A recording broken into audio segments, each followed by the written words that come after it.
നമുക്ക് അടുത്ത ശ്ലോകം നോക്കാം. എത്രാമത്തേത്? 9. യദാ മനോഹൃദയഗ്രന്ഥിരസ്യ കർമാനുബദ്ധോ ദൃഢ ആശ്ലഥേത തദാ ജനഃ സംപരിവർത്തതേ സ്മാൻ മുക്തഃ പരം യാത്യതിഹായ ഹേതും. യദാ മനോഹൃദയഗ്രന്ഥിരസ്യ കർമാനുബദ്ധോ ദൃഢ ആശ്ലഥേത തദാ ജനഃ സംപരിവർത്തതേ സ്മാത് മുക്തഃ പരം യാത്യതിഹായ ഹേതും. ചൊല്ലാം. യദാ മനോഹൃദയഗ്രന്ഥിരസ്യ കർമാനുബദ്ധോ ദൃഢ ആശ്ലഥേത തദാ ജനഃ സംപരിവർത്തതേ സ്മാത് മുക്തഃ പരം യാത്യതിഹായ ഹേതും. യദാ മനോഹൃദയഗ്രന്ഥിഃ അസ്യ കർമാനുബദ്ധഃ ദൃഢ ആശ്ലഥേത ദൃഢഃ ആശ്ലഥേത തദാ ജനഃ സംപരിവർത്തതേ അസ്മാത് മുക്തഃ പരം യാതി അതിഹായ ഹേതു. എങ്ങനെ അന്വയം വരിക? യദാ അയം ദൃഢഃ കർമാനുബദ്ധഃ മനോഹൃദയഗ്രന്ഥിഃ ആശ്ലഥേത തദാ ജനഃ സംപരിവർത്തതേ അസ്മാത് മുക്തഃ ഹേതും അതിഹായ പരം യാതി. ഇവിടെ പറയുന്നു, യദാ അയം ദൃഢഃ കർമാനുബദ്ധഃ മനോഹൃദയഗ്രന്ഥിഃ ആശ്ലഥേത. ആശ്ലഥേത ശിഥിലമാകുന്നത്, ചിന്നിച്ചിതറ, പൊട്ടിച്ചിതറ. എന്ത്? മനോഹൃദയഗ്രന്ഥി. നമ്മൾ നേരത്തെ പറഞ്ഞ ഹൃദയഗ്രന്ഥി, ഹൃദയങ്ങൾ തമ്മിലുള്ള ആ ഗ്രഥനം, മനസ്സുകൾ തമ്മിലുള്ള ഗ്രഥനം, അത് പച്ച മലയാളത്തിൽ പറഞ്ഞാൽ അറ്റാച്ച്മെന്റ് അല്ലേ? അത് എപ്പോഴാണോ നശിക്കുന്നത്, യഥാ എങ്ങനെയുള്ള ഗ്രന്ഥിയാണത്? കർമാനുബദ്ധഃ. അത് ചില്ലറയൊന്നല്ല, ദൃഢഃ, അതിദൃഢമായിട്ട് കർമ്മങ്ങളിൽ കുടുങ്ങിക്കിടക്കുന്ന, കർമ്മങ്ങളാൽ ബന്ധിക്കപ്പെട്ടിട്ടുള്ള ഹൃദയഗ്രന്ഥികൾ എപ്പോഴാണോ ഭേദിക്കപ്പെടുന്നത്, ഛേദിക്കപ്പെടുന്നത്, പൊട്ടുന്നത്, തഥാ ജനഃ സംപരിവർത്തതേ, അപ്പോഴാണ് ഒരാൾക്ക് മാറ്റം ഉണ്ടാവുക. തഥാ ജനഃ സംപരിവർത്തതേ. എന്നിട്ട് അയാൾക്ക് എന്ത് സംഭവിക്കും? അസ്മാത് മുക്തഃ, അതിൽ നിന്ന് മോചിതനായിട്ട്, ആ ഹൃദയഗ്രന്ഥി ബന്ധനങ്ങളിൽ നിന്നൊക്കെ മോചിതനായിട്ട്, ഹേതും അതിഹായ, ഈ ഹൃദയഗ്രന്ഥിക്ക് കാരണക്കാരനായിട്ടുള്ള അഹംഭാവത്തെ, അഹങ്കാരത്തെ ജയിച്ചിട്ട് പരം യാതി, ശ്രേഷ്ഠമായ വഴിയിലേക്ക് എത്തപ്പെടുന്നു. അപ്പം എന്തേ പറഞ്ഞു? എപ്പോഴാണോ ഞാനെന്നും എൻ്റേതെന്നും ഉള്ള ഹൃദയഗ്രന്ഥി, മനോഹൃദയഗ്രന്ഥി ശിഥിലമാകുന്നത്, നശിക്കുന്നത്, അപ്പോൾ ഒരുവന് മാറ്റങ്ങൾ സംഭവിക്കുന്നു. അതുവരെ മാറ്റമുണ്ടോ? ഇല്ല. എന്നിട്ടോ ഇതിനൊക്കെ ഹേതുവായിട്ടുള്ള അഹങ്കാരത്തെ മറികടന്ന് അവൻ പരമമായ പദത്തിലേക്ക് എത്തിച്ചേരുന്നു. ഇത്രയേ ഉള്ളൂ. അതായത് കർമ്മവാസനാപൂർണമായിട്ടുള്ള, നിബിഡമായിട്ടുള്ള ഹൃദയഗ്രന്ഥി ശിഥിലമാവണമെന്ന് ചുരുക്കം. ഇതന്നെയാണ് മറ്റിടത്ത് പറഞ്ഞത്. എന്ത്? ഭിദ്യതേ ഹൃദയഗ്രന്ഥി ഛിദ്യന്തേ സർവസംശയാഃ ക്ഷീയന്തേ ചാസ്യ കർമാണി യസ്മിൻ ദൃഷ്ടേ പരാവരേ. ഈ ഹൃദയഗ്രന്ഥി പൊട്ടുമ്പോഴാണ് എല്ലാ സംശയങ്ങളും നശിക്കുന്നത്. പിന്നെയോ പിന്നീട് നമുക്ക് കർമ്മങ്ങളിലേക്ക് മനസ്സ് പോയില്ല. എപ്പോ യസ്മിൻ ദൃഷ്ടേ പരാവരെ, ഏറ്റവും ശ്രേഷ്ഠമായതിനെ നമ്മൾ കണ്ടു കഴിഞ്ഞാൽ പിന്നെ മറ്റുള്ളതിൻ്റെ പിന്നാലെ നമ്മൾ പോവില്ല എന്ന് ചുരുക്കം. അപ്പം ഇതാണ് അതിൻ്റെ. അപ്പോൾ കർമ്മം ചെയ്യണ്ടേ? ചെയ്യണം. എന്തൊക്കെ കർമ്മങ്ങൾ ചെയ്യണം? ചുരുങ്ങിയത് ഈ കർമ്മമാണ് പ്രശ്നം എന്നും കരുതി നാളെ മുതൽക്ക് ഇങ്ങനെ നോക്കി ഇരുന്ന് കഴിഞ്ഞാൽ കാര്യം നടക്കുമോ? ചെയ്യണം. എങ്ങനെ ചെയ്യണം? യജ്ഞദാനതപകർമ്മ നത്യാജ്യം കാര്യമേവ തത് യജ്ഞോദാനം തപശ്ചൈവ പാവനാനി മനീഷിണാം. ഒന്നും മുടക്കരുത്. യജ്ഞദാനതപകർമ്മ നത്യാജ്യം. യജ്ഞം, ദാനം, തപസ്, ഇത് പവിത്രങ്ങളായിട്ടുള്ള കർമ്മങ്ങളാണ്. യജ്ഞം എന്നൊക്കെ പറയുമ്പോഴേ ഹോമകുണ്ടം കൂട്ടി അതൊന്നും അങ്ങനെയൊന്നും ഭാവിക്കണ്ട. യജിക്കുന്നത് എന്തോ അത് യജ്ഞം. അങ്ങനെ കാണാം, അത്രേ ഉള്ളൂ. അതുപോലെ ദാനം, കൊടുക്കുക. സെൽഫി എടുക്കാൻ വേണ്ടിയിട്ടല്ല, ആവശ്യക്കാർക്ക് കൊടുക്കുക. ഈ താഴ്ചയുള്ളിടത്തൊക്കെ വെള്ളം ഒഴുകുമെന്ന് പറയില്ലേ, അതുമാതിരി വേണ്ടവർക്ക് കൊടുക്കുക. ഒരാൾക്ക് കൊടുത്തു എന്ന് കാണിക്കാൻ വേണ്ടി ഇല്ലേ ചെക്കെഴുതി കൊടുക്കുക, അങ്ങനെയല്ല. യോഗ്യരായവർക്ക് കൊടുക്കുക. പാത്രത്തിൽ വിളമ്പുക എന്ന് പറയില്ലേ. തപഹ, തപസ് എന്നൊക്കെ പറയുമ്പോൾ ചില്ലറ അർത്ഥം എന്നല്ല. കാട്ടിൽ പോയി തപസ് ചെയ്യാന്നൊന്നും മനസ്സിലാക്കണ്ട. പിന്നെയോ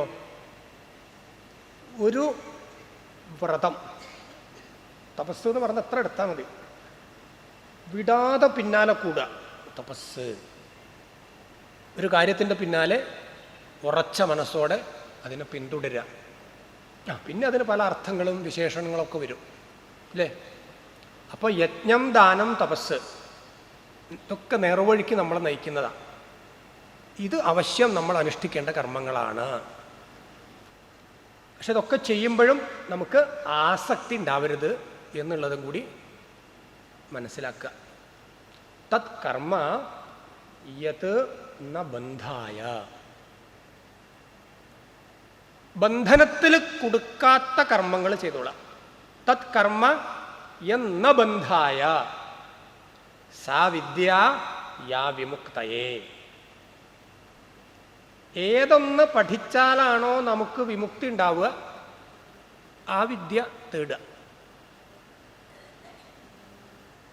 തത് കർമ്മ എന്ന ബന്ധായ, പിടിച്ച് കെട്ടാത്ത കർമ്മങ്ങൾ ഏതൊക്കെയാണോ അത് കൊണ്ടു നടന്നുക. അത്ര അതിൽ മനസ്സിലാക്കാനുള്ളൂ. അപ്പോൾ യദാ മനോഹൃദയഗ്രന്ഥിരസ്യ കർമാനുബദ്ധോ ദൃഢ ആശ്ലഥേത തദാ ജനഃസംപരിവർത്തതേ സ്മാദ് മുക്തഃ പരം യാത്യതിഹായ ഹേതും. അവസാനം പറഞ്ഞു, ഹേതുവിനെ അതിക്രമിച്ചിട്ട് പരമമായ പദത്തിലേക്ക് സഞ്ചരിക്കും. ഇവിടെ ഹേതു അഹങ്കാരമാണ്.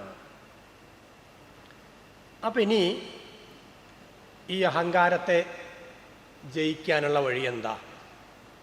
മനസ്സിനെ നിയന്ത്രിക്കാനുള്ള വഴി എന്താ? ഇനി അതിനെക്കുറിച്ചാണ് പറയാൻ പോണത്. ഈ അഹംഭാവത്തെ ജയിക്കണമെങ്കിൽ എന്തൊക്കെ ചെയ്യണം, മനോനിയന്ത്രണത്തിനുള്ള വഴികൾ എന്തൊക്കെ എന്ന് പറഞ്ഞിട്ടാണ് നമ്മൾ സാധനാനുഷ്ഠാനങ്ങളെക്കുറിച്ച് അല്ലേ. ഇതിൽ നേരത്തെ വിജയേട്ടൻ സൂചിപ്പിച്ചു അല്ലേ,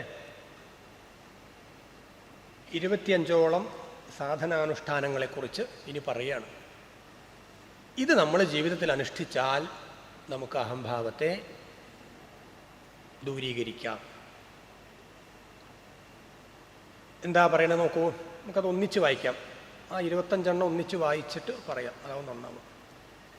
ഹംസേ ഗുരൗ മയി ഭക്ത്യാനുവൃത്യാ വിതൃഷ്ണയാ ദ്വന്ദ്വതിതിക്ഷയാ ച സർവത്ര ജന്തോർവ്യസനാവഗത്യാ ജിജ്ഞാസയാ തപസേഹാ നിവൃത്യാ മത്കർമ്മഭിർമത്കഥയാ ച നിത്യം മദ്ദേവസംഗാദ് ഗുണകീർത്തനാന്മേ നിർവൈരസാമ്യോപശമേന പുത്രാ ജിഹാസയാ ദേഹഗേഹാത്മബുദ്ധേഃ അധ്യാത്മയോഗേന വിവിക്തസേവയാ പ്രാണേന്ദ്രിയാത്മാഭിജയേന സദ്ഭ്യക് സശ്രദ്ധയാ ബ്രഹ്മചര്യേണ ശശ്വത് അസംപ്രമാദേന യമേന വാചാം സർവത്ര മദ്ഭാവവിചക്ഷണേന ജ്ഞാനേന വിജ്ഞാനവിരാജിതേന യോഗേന ധൃത്യുദ്യമസത്വയുക്തോ ലിംഗം വ്യപോഹേത് കുശലോഹമാഖ്യം.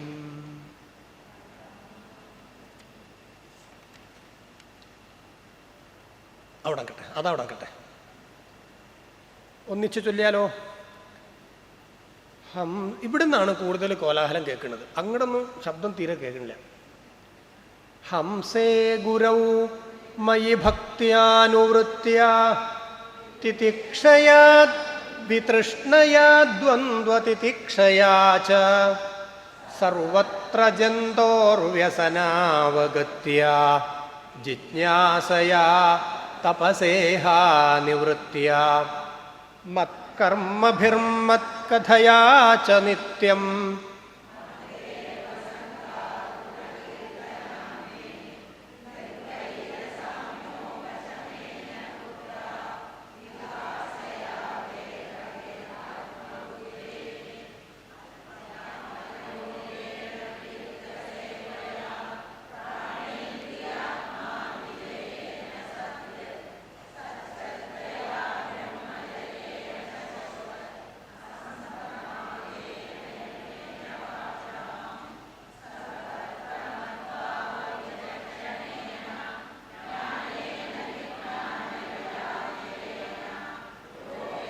ധൃത്യുദ്യമസത്വയുക്തോ ലിംഗം വ്യപോഹേത് കുശലോഹമാഖ്യം. 4 ശ്ലോകങ്ങൾ ഒന്നിച്ചു പറഞ്ഞു. അപ്പോൾ സാധനാനുഷ്ഠാനങ്ങൾ ഇതിലുണ്ട് അല്ലേ? ഏത് വഴിക്ക് സഞ്ചരിക്കണം എന്നത് വ്യക്തമായി പറഞ്ഞു. അപ്പം ഇത് ചെയ്താൽ എന്തുണ്ടാവും എന്ന് ആദ്യം മനസ്സിലാക്കണം. എന്തുണ്ടാവും? ധൃത്യുദ്യമസത്വയുക്തഃ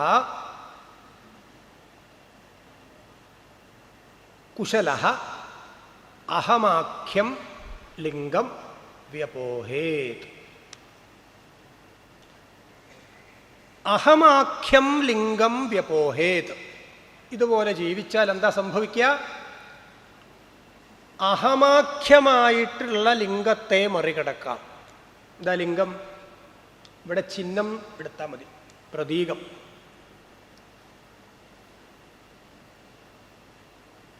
ഞാൻ എന്ന ഭാവത്തെ മറികടക്കാമെന്ന് ചുരുക്കം. എങ്ങനെയൊക്കെയാണെങ്കിൽ ഇനി മുകളിലേക്ക് പോവാം. നമ്പർ 1, ഹംസേ ഗുരൗ മയി ഭക്തിയാ. അതടുത്തത്. ഒന്നാമത്തത് ഹംസേ മയി ഗുരൗ ഭക്തിയാ. പരമഹംസ സ്വരൂപനായിട്ടുള്ള എന്നിൽ എന്തുണ്ടാവണം? ഭക്തി ഉണ്ടാവണം. ഗുരുവായിട്ടാണ് കാണേണ്ടത്. ഗുരു എന്ന ഭാവത്തിൽ കണ്ട് സേവിക്കണം. ഒന്നാമത്തത് എന്നെ ഇവിടെ മക്കളോട് പറയാണ് അല്ലേ? തൻ്റെ മക്കളോടും അവിടെയുള്ള മഹർഷിമാരോടുമാണ് പറയണതെങ്കിലും നമ്മൾ ധരിക്കേണ്ടത് എന്താ? എന്നോടാണ്. ഗീതോപദേശമൊക്കെ പോലെ അർജുനൻ നിമിത്തം നമ്മളോടാണ് എന്ന രീതിയിൽ അതിനെ മനസ്സിലാക്കുക. അപ്പോൾ ഈശ്വരനിൽ എന്നെടുക്കാം. പരമേശ്വരനിൽ ഭക്തി ഉണ്ടാവണം. ആ ഭക്തി എങ്ങനെ ഉണ്ടാവും എന്നൊക്കെ നമ്മൾ കപിലോപദേശത്തിൽ കണ്ടിട്ടുണ്ട് അല്ലേ?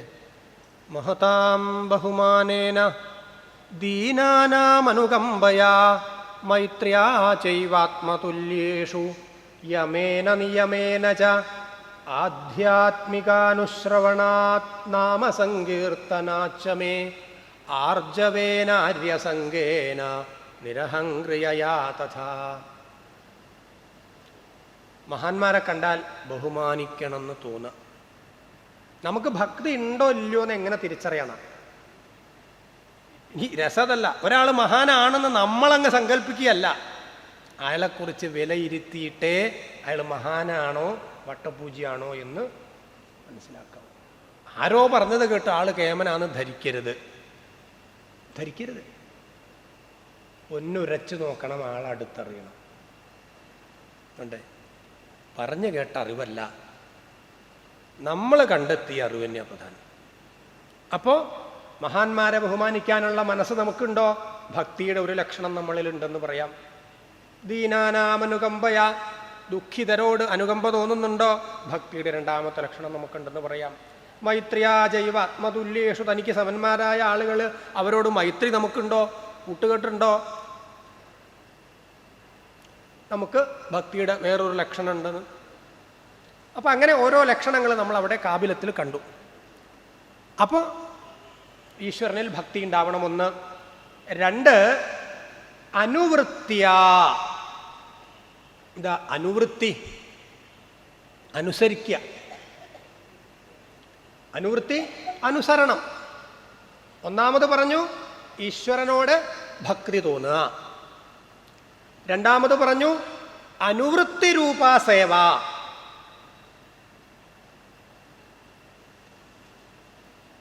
ആ പാതയിൽ സഞ്ചരിക്കണം. അനുസരതി ചെയ്താൽ പോരാ, സഞ്ചരിക്കണം.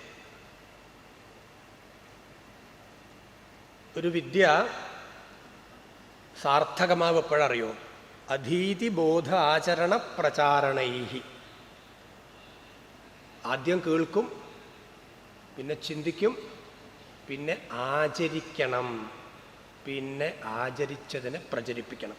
അപ്പം ഒരു വിദ്യ സാർത്ഥകമാവും. അതുതന്നെയാണ് ഭക്തി. ആ ഭക്തി മാർഗത്തിൽ കാര്യങ്ങളൊക്കെ ഗ്രഹിച്ച് ആ വഴിയിൽ സരിക്കുക, അനുസരിക്കുക. അതാണ് അനുസരണ. അനുസരണ ഇല്ലാത്ത കുട്ടി എന്നൊക്കെ പറയും. എന്താ ഈ അനുസരണ? അനു കൂടെ സരതി, നടക്കുക, കൂടെ പോരുക എന്നൊക്കെ പറയില്ലേ, അതാണ് അനുസരണ. അപ്പൊ രണ്ടാമത്തത് അനുവൃത്തി. മൂന്നാമത് വിതൃഷ്ണയാ. വിതൃഷ്ണ, വിഗതാ തൃഷ്ണ, തൃഷ്ണാരാഹിത്യം. ആഗ്രഹങ്ങൾ ഇല്ലാണ്ടിരിക്കുക എന്ന് പറയില്ല, ആഗ്രഹങ്ങൾ കുറയ്ക്കുക. വിതൃഷ്ണ വാക്കിൻ്റെ അർത്ഥം നോക്കുമ്പം കംപ്ലീറ്റ് ആണ് കേട്ടോ, ഒരാഗ്രഹം ഉണ്ടാവരുത്, അങ്ങോട്ടൊന്നും പോണ്ട. കുറയ്ക്കുക. ഒരു 30 ആഗ്രഹം നമുക്കുണ്ട് എന്ന് വെക്കുക, ഇന്നത് 29 ആക്കുക, നാളെ 28 ആക്കുക, 27 ആക്കുക. ഒറ്റയടിക്ക് മെനക്കെടണ്ട, ക്രമേണ കുറച്ചു കൊണ്ടുവരിക. വിതൃഷ്ണയാ. അടുത്തത് ദ്വന്ദ്വതിതിക്ഷയാച. എന്താ ഈ ദ്വന്ദ്വം?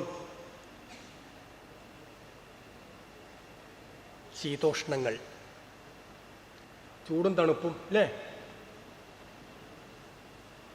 ദ്വന്ദ്വതിതിക്ഷയാ, ശീതോഷ്ണങ്ങളെ സഹിക്കാനുള്ള കഴിവ്. ഇനി അതല്ല, സുഖദുഃഖങ്ങൾ അങ്ങനെ എടുക്കാം. സുഖദുഃഖങ്ങളെ സുഖദുഃഖേ സമേ കൃത്വ. ആ സുഖത്തിൽ സന്തോഷവും ദുഃഖത്തിൽ വിഷമവും അങ്ങനെയാണല്ലോ സാധാരണ. എല്ലാം ഒരുപോലെ ആവുക. സാമ്പാർ കിട്ടിയാലും കണക്ക്, രസം കിട്ടിയാലും കണക്ക്, ഇനിയിപ്പം പച്ചമുളക് ഉപ്പും കിട്ടിയാലും കണക്ക്. ആ അവസ്ഥയിലേക്ക് എത്തുക. ദ്വന്ദ്വതിതിക്ഷയാ. പിന്നെയോ സർവത്ര ജന്തോഹോ വ്യസനാവഗത്യ. മറ്റുള്ളവരുടെ ദുഃഖങ്ങളെ തിരിച്ചറിയാം, ഉൾക്കൊള്ളുക. സർവദുഃഖാവഗമനം എന്ന് പറയാം. പലപ്പോഴും നമുക്ക് നമ്മുടെ ദുഃഖത്തെ മാത്രമേ നമുക്ക് തിരിച്ചറിയാൻ പറ്റൂ. കാരണം നമ്മളെക്കുറിച്ചുള്ള ചിന്തയല്ലോ അല്ലേ? നമ്മളെക്കുറിച്ചേ ചിന്തയുള്ളൂ. അപ്പോൾ അതേ അറിയൂ. മറ്റൊരാളെക്കുറിച്ച് ചിന്തിക്കുമ്പോഴല്ല അയാളെ ദുഃഖം നമുക്ക് മനസ്സിലാവൂ. അപ്പോൾ ജന്തോഹോ വ്യസനാവഗതി, അതും കൂടെ വേണം. മറ്റുള്ളവരെക്കുറിച്ച് ചിന്തിക്കുക, അവരുടെ വിഷമത്തെ മനസ്സിലാക്കുക. ജിജ്ഞാസയാ തപസേഹാ നിവൃത്യ, ജിജ്ഞാസ ഉണ്ടാവണം. വേണ്ടാത്തതല്ല, വേണ്ടത്. എന്താ അത്? ആത്മവിഷയിക്കാ ജിജ്ഞാസ. എന്നെക്കുറിച്ച് ഞാൻ ആര്, ഞാൻ എന്താണ്, എന്തിനു വന്നു, അതിനെക്കുറിച്ചുള്ള ചിന്ത, അറിയാനുള്ള ആഗ്രഹം, ആ ജിജ്ഞാസ കൊണ്ട് നടക്കണം. പിന്നെയോ തപസേഹാ നിവൃത്യ, തപസ ഈഹാ നിവൃത്തിയ, തപസ. ഞാൻ ഈ അഹംഭാവം കളയാൻ വേണ്ടി ഇപ്പോൾ എടുത്തിരിക്കുന്ന ഈ വഴി അത് കണ്ടകാകീർണമാണ്, മുള്ളു പിടിച്ച വഴി തന്നെയാണ്. അതുകൊണ്ടാണ് തപസ് എന്ന് പറഞ്ഞത്. അപ്പം അതുകൊണ്ട് തപസ, നേരത്തെ പറഞ്ഞല്ലോ, തപസ്സെന്ന് പറഞ്ഞാൽ അതൊരു വ്രതമാണ്. അത് കൊണ്ട് നടക്കണം. ആകാശമിടിഞ്ഞാലും ശരി, ഇടിവെട്ടിയാലും ശരി, ഇത് ഞാൻ വിടില്ല, എനിക്കിത് നേടിയേ തീരൂ എന്നൊരു വാശിയിൽ തപസ. ഈഹാനിവൃത്തി. എന്താ ഈഹാനിവൃത്തി?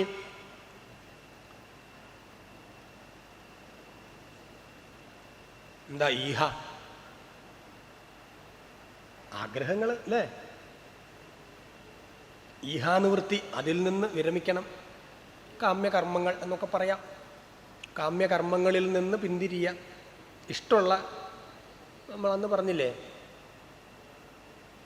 വലിയ ആസക്തി തോന്നുന്ന കാര്യങ്ങളൊക്കെ ഉണ്ടാവില്ലേ, കർമ്മങ്ങൾ. അപ്പം അതിൽ നിന്നൊക്കെ പിന്തിരിയ, ഈഹാനിവൃത്തി.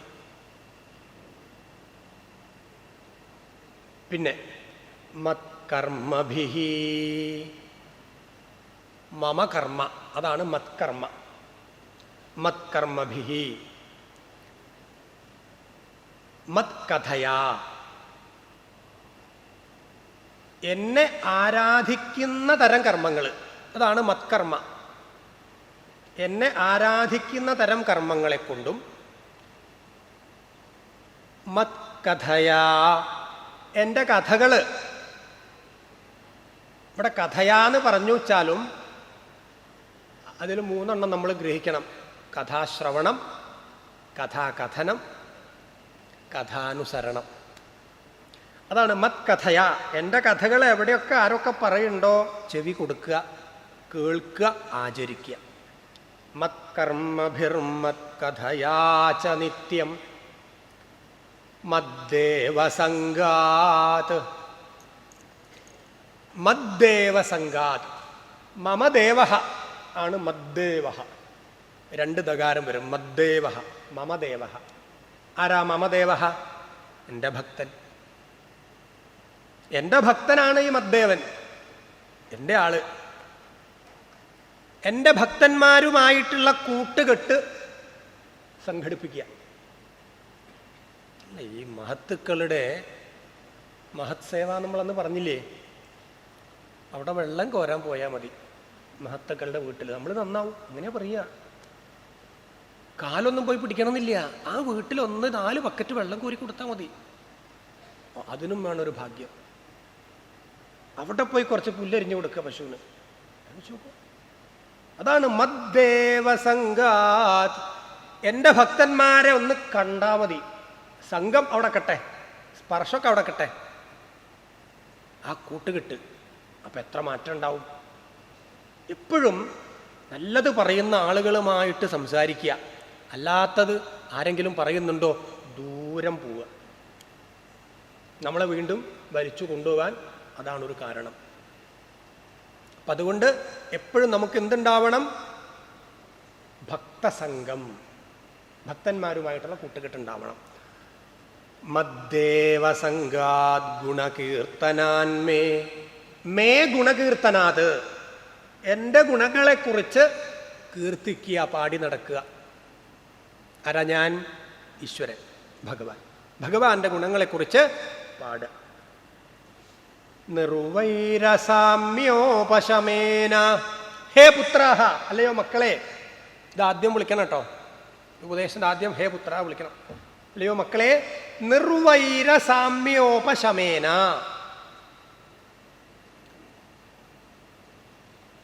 എന്താ ഈ നിർവൈരം? ശത്രുത ആരോടാ? ആരോട് ശത്രുത കാണിച്ചിട്ട് എന്താ? നമ്മുടെ വേണ്ടാധീനങ്ങളോടാ നമുക്ക് ശത്രുത വേണ്ടത്, ഇല്ലേ? നമ്മുടെ ദൗർബല്യങ്ങളോട് നമുക്ക് ശത്രുത വേണം. ഒരാളോടല്ല അത് കാണിക്കേണ്ടത്. കാരണം ശരീരം ഒന്നുമല്ല എന്ന് നമ്മൾ തിരിച്ചറിഞ്ഞു കഴിഞ്ഞു. ശരീരമല്ല, ആണോ? അതൊരു സാധനം മാത്ര, സാധ്യം വേറെയാ. അപ്പൊ നിർവൈരഭാവം ഉണ്ടാവണം. പിന്നെയോ സാമ്യ, നിർവൈര, അത് കഴിഞ്ഞു. സാമ്യ, സമത്വം വേണം. നേരത്തെ പറഞ്ഞ സുഖദുഃഖ സമത്വം, ശീതോഷ്ണ സമത്വം ഒക്കെ എടുക്കാം. എന്തൊക്കെ വേണോ ഒക്കെ എടുക്കാം. സമത്വം. എല്ലാത്തിലും ഒരു മിതത്വം വേണം. ഉപശമേന. എന്താ ഈ ഉപശമം? ഇന്ദ്രിയ നിഗ്രഹം. ഇന്ദ്രിയങ്ങളെയൊക്കെ നിയന്ത്രിച്ചു വെക്കുക, അവരുടെ വഴിക്ക് വിടാതിരിക്കുക. ഉപശമം. അപ്പൊ എന്തൊക്കെ പറഞ്ഞു? നിർവൈര സാമ്യ ഉപശമേന. ശത്രുത ഇല്ലാതിരിക്കുക, ആരുമായിട്ടും മനസ്സിൻ്റെ സമത്വം സമ്പാദിക്കുക. പിന്നെ ഉപശമേന, നമ്മുടെ പഞ്ചജ്ഞാനേന്ദ്രിയങ്ങൾ, പഞ്ചകർമ്മേന്ദ്രിയങ്ങൾ, ഇതിനെയൊക്കെ അവരുടെ വഴിക്ക് അങ്ങ് സ്വതന്ത്രമായി വിടാതിരിക്കുക, നമ്മുടെ നിയന്ത്രണത്തിലാക്കുക. പിന്നെയോ ജിഹാസയാ ദേഹഗേഹാത്മബുദ്ധേ. ദേഹഗേഹാത്മബുദ്ധേ ജിഹാസ. ഹാതും ഇച്ഛാ ജിഹാസ. ഒഴിവാക്കാനുള്ള ആഗ്രഹം. എന്തിനാ ഒഴിവാക്കേണ്ടത്? ദേഹബുദ്ധി, ഗേഹബുദ്ധി. ഇതിനെ ഒഴിവാക്കുക. ദേഹബുദ്ധിയും ഗേഹബുദ്ധിയും അതിനൊക്കെ മാറ്റി നിർത്തുക. അതാണ് ജിഹാസയാ ദേഹഗേഹാത്മബുദ്ധേ. പിന്നെ പറഞ്ഞു അധ്യാത്മയോഗേന.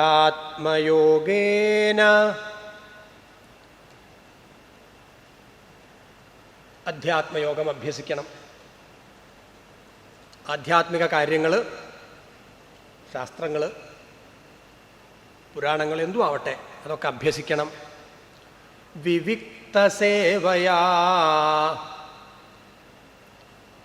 വിവിക്തസേവ. വിവിക്തം എന്ന വാക്കിന് ഏകാന്തം എന്ന അർത്ഥമുണ്ട്. പിന്നെയോ വിവേകികൾ എന്ന അർത്ഥമുണ്ട്. അപ്പൊ വിവിക്ത സേവ എന്ന് പറഞ്ഞാൽ വിവേകികളുമായിട്ടുള്ള ബന്ധം. ഇനി അതല്ല, ഏകാന്തം എന്ന അർത്ഥം എടുക്കുകയാണെങ്കിൽ കൂടുതൽ നേരം ഏകാന്തമായിട്ട് സഞ്ചരിക്കുക, ഈ തീർത്ഥയാത്ര പോവുക, ആധ്യാത്മികമായിട്ടുള്ള ജീവിതം നയിക്കുക, ഒക്കെ ഏറ്റവും നല്ല എന്താ അറിയോ? ഏകാന്തതയാണ്. പ്രത്യേകിച്ചും നമ്മളിപ്പോൾ മൂകാംബിക്കൊക്കെ പോവുകയാണെങ്കിൽ കൂടെ ഒരാളെ കൊണ്ടുപോയാൽ അല്ലേ, നമ്മൾ ഉദ്ദേശിച്ച സാധനാനുഷ്ഠാനങ്ങളൊന്നും നടക്കില്ല. നമുക്ക് ആ സൗവർണികയിലൊന്നും മുങ്ങണമെന്നുണ്ട്. ഈ വിദ്വാനോട് നിങ്ങളെന്താ പറയുക, ഞാനില്ല, അവിടെ കിടന്നുറങ്ങിക്കോളി, കാര്യമുണ്ടോ?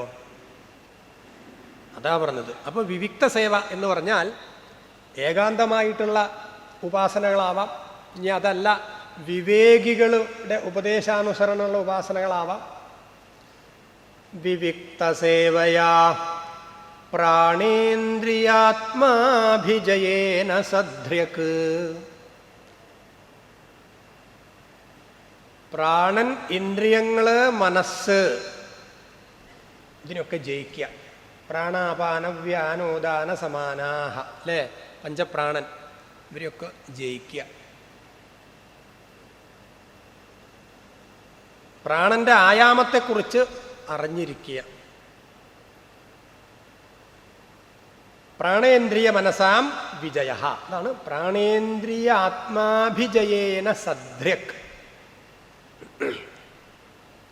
സദ്ര്യക് എന്ന് പറഞ്ഞാൽ സമ്യക്, നന്നായി. പ്രാണേന്ദ്രിയാത്മാക്കളെ ജയിക്കുക. സശ്രദ്ധയാ ബ്രഹ്മചര്യേണ ശശ്വത്. സശ്രദ്ധ, അതിന് പലതരത്തിൽ അർത്ഥം പറയാം. സശ്രദ്ധയ്ക്ക് സജ്ജനേഷു ശ്രദ്ധ, അതായത് സത്സു ശ്രദ്ധ, സമ്യക് ശ്രദ്ധ. നല്ല ശ്രദ്ധയ്ക്ക് സശ്രദ്ധ എന്ന് പറയാം. നല്ലവരെ ശ്രദ്ധിക്കുന്നതിന് സശ്രദ്ധ എന്ന് പറയാം. ഏതെടുത്താലും കുഴപ്പമില്ല. സശ്രദ്ധയാ, നല്ലവരെ കേൾക്കുക. നമ്മൾ ഈ ശ്രദ്ധ എന്ന് മലയാളത്തിൽ പറയാറില്ലേ? എന്താ അതിനർത്ഥം? ആണോ? ഒന്നല്ല. ഗുരു ഉപദിഷ്ട വേദാന്ത വാക്യേഷു വിശ്വാസ ശ്രദ്ധ. ശ്രദ്ധയുടെ അർത്ഥം എന്താ? ഗുരൂപദിഷ്ടമായ വേദാന്ത വാക്യങ്ങളിലുള്ള വിശ്വാസത്തെയാണ് ശ്രദ്ധ എന്ന് പറയുക. അപ്പൊ നമ്മുടെ ഈ ശ്രദ്ധ എവിടെ പോയി? ശ്രദ്ധ എന്ന് പറഞ്ഞാൽ അറ്റൻഷൻ. നമുക്ക് സായിപ്പ് വന്ന ശേഷം വളച്ചൊടിക്കപ്പെട്ട ചില വാക്കുകളാണ്. അപ്പൊ സശ്രദ്ധയാ, നല്ലവരെ ശ്രദ്ധിക്കുക, അനുസരിക്കുക, പിന്തുടരുക. പിന്നെയോ ബ്രഹ്മചര്യേണ ശശ്വത്. ബ്രഹ്മചര്യേണ, ബ്രഹ്മണി സഞ്ചാര, ഈശ്വരനെ അറിഞ്ഞുകൊണ്ട് ഉള്ള സഞ്ചാരം ഉണ്ടല്ലോ, അല്ലെങ്കിൽ ഈശ്വരനിലേക്ക് എത്താനുള്ള സഞ്ചാരം, അതൊക്കെ ബ്രഹ്മചര്യ. പലപ്പോഴും നമ്മുടെ ധാരണ വിവാഹം കഴിക്കാതിരുന്നാൽ ബ്രഹ്മചാരിയായി. ബ്രഹ്മണി ചരതി ഇതി. അതെല്ലാ അർത്ഥത്തിലും വേണം. മനസാ വാചാ കർമ്മണ. വിവാഹം കഴിക്കാതിരുന്നിട്ട് കാര്യമൊന്നുമില്ല. വിവാഹം കഴിച്ചവർക്ക് ബ്രഹ്മചര്യം ഉണ്ടല്ലോ, ഇല്ലേ? കാരണം ബ്രഹ്മണി സഞ്ചാരമാണത്. അപ്പൊ ബ്രഹ്മചര്യേണ, ഈശ്വര ബോധത്തോടെ. പിന്നെ ബ്രഹ്മചര്യേണ ശശ്വത്. എന്താ ഈ ശശ്വത്? പുനഃ പുനഃ, നിരന്തരം. ശശ്വത് ബ്രഹ്മചര്യം എന്ന ആ വാക്ക് ഒന്നിച്ചാ വരേണ്ടത്. ഒരു മാസത്തേക്ക് പോരാ, മണ്ഡലകാലത്ത് മാത്രം പോരാ. അത് പോരാ, 41 ദിവസം പോരാ, 365 ദിവസം വേണം. നമ്മൾ ജീവിക്കുന്ന കാലത്തോളം വേണം. അതാണ് നേരത്തെ പറഞ്ഞ തപഹ, കൊണ്ട് നടക്കണം. ശശ്വത ബ്രഹ്മചര്യേണ അസംപ്രമാദേന. നേരത്തെ പറഞ്ഞ പ്രമാദം അല്ലേ? പ്രമത്തൻ എന്ന് പറഞ്ഞില്ലേ? അസംപ്രമാദൻ. എന്ത് ചെയ്യണം, എന്ത് ചെയ്യണ്ട, എന്തൊക്കെ ചെയ്യാം ജീവിതത്തിൽ, എന്തൊക്കെ ചെയ്യരുത്, ഈ ഒരു അറിവുണ്ടാവണം. അതാണ് അസംപ്രമാദം. കാര്യാകാര്യ വിവേചനം എന്ന് വേണേൽ പറയാം. യുക്തായുക്തം, വേണ്ടതും വേണ്ടാത്തതും തിരിച്ചറിയുക. അത് വലിയൊരു കഴിവാണ്. ശരിയും തെറ്റും തിരിച്ചറിയുക എന്നുള്ളത് വലിയൊരു കഴിവാണ്. ഇത് ഏറ്റവും കൂടുതൽ പറഞ്ഞു കൊടുക്കേണ്ടത് നമ്മുടെ മക്കൾക്കാണ്, അല്ലേ? അത് വെറുതെ തിയറി പറഞ്ഞു കൊടുത്തിട്ട് കാര്യമില്ല, വീട്ടിൽ ചെയ്ത് പരിശീലിപ്പിക്കണം. നമ്മളങ്ങനെയാണെങ്കിൽ ഇപ്പോൾ അത് പറഞ്ഞിട്ട് കാര്യമുള്ളൂ. ഞാനൊന്ന് പറയുക, ഒന്ന് വേറൊരു തരത്തിൽ ഞാൻ ജീവിക്കുക, മക്കളനുസരിക്കുമോ? ഇല്ല. അപ്പം എൻ്റെ ജീവിതം അതായി തീരണം. ഞാൻ അതുകൊണ്ടാണ് തുടക്കത്തിൽ ദിവസം പറഞ്ഞു, ഭാഗവത പ്രഭാഷണങ്ങൾക്ക് ഞാൻ പോവാറില്ല. കാരണം എന്താ? ഞാനതിന് യോഗ്യനല്ല.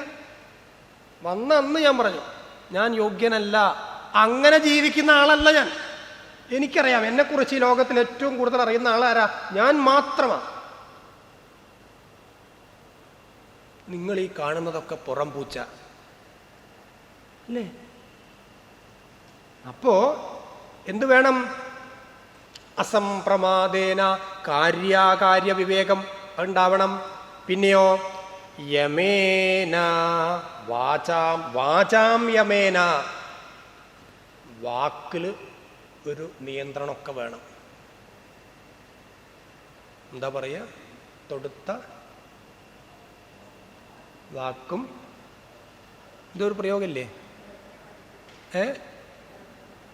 അതന്നെ, വാക് സംയമം. വാചാം യമേന, സംസാരിക്കുമ്പോൾ നമ്മൾ കഴിഞ്ഞ തവണയൊക്കെ പറഞ്ഞു അതില്ലേ, ജിതം സർവം ജിതേ രസേ. ഈ നാക്ക് ആളെ അടുപ്പിക്കാനും കൊള്ളാം, വെറുപ്പിക്കാനും കൊള്ളാം. അപ്പോൾ അതുകൊണ്ടാണ് കഴിയുന്നതും സംസാരിക്കാതിരിക്കുക. തമാശയല്ല, മൗനം ശീലിക്കുക. നമ്മളെക്കുറിച്ച് നമ്മളാണല്ലോ ഏറ്റവും കൂടുതൽ അറിയുന്ന ആളുകൾ. അതുകൊണ്ട് എന്നെക്കുറിച്ച് എനിക്കറിയാം. ഇപ്പം എന്ത് ചെയ്യാം? ആവശ്യത്തിന് തുറക്കുക എന്ന് പറഞ്ഞില്ലേ, ആവശ്യം, അനാവശ്യം, അത്യാവശ്യം, എല്ലാ കാര്യത്തിലും അപ്ലൈ ചെയ്യാം. വാചാം യമേന.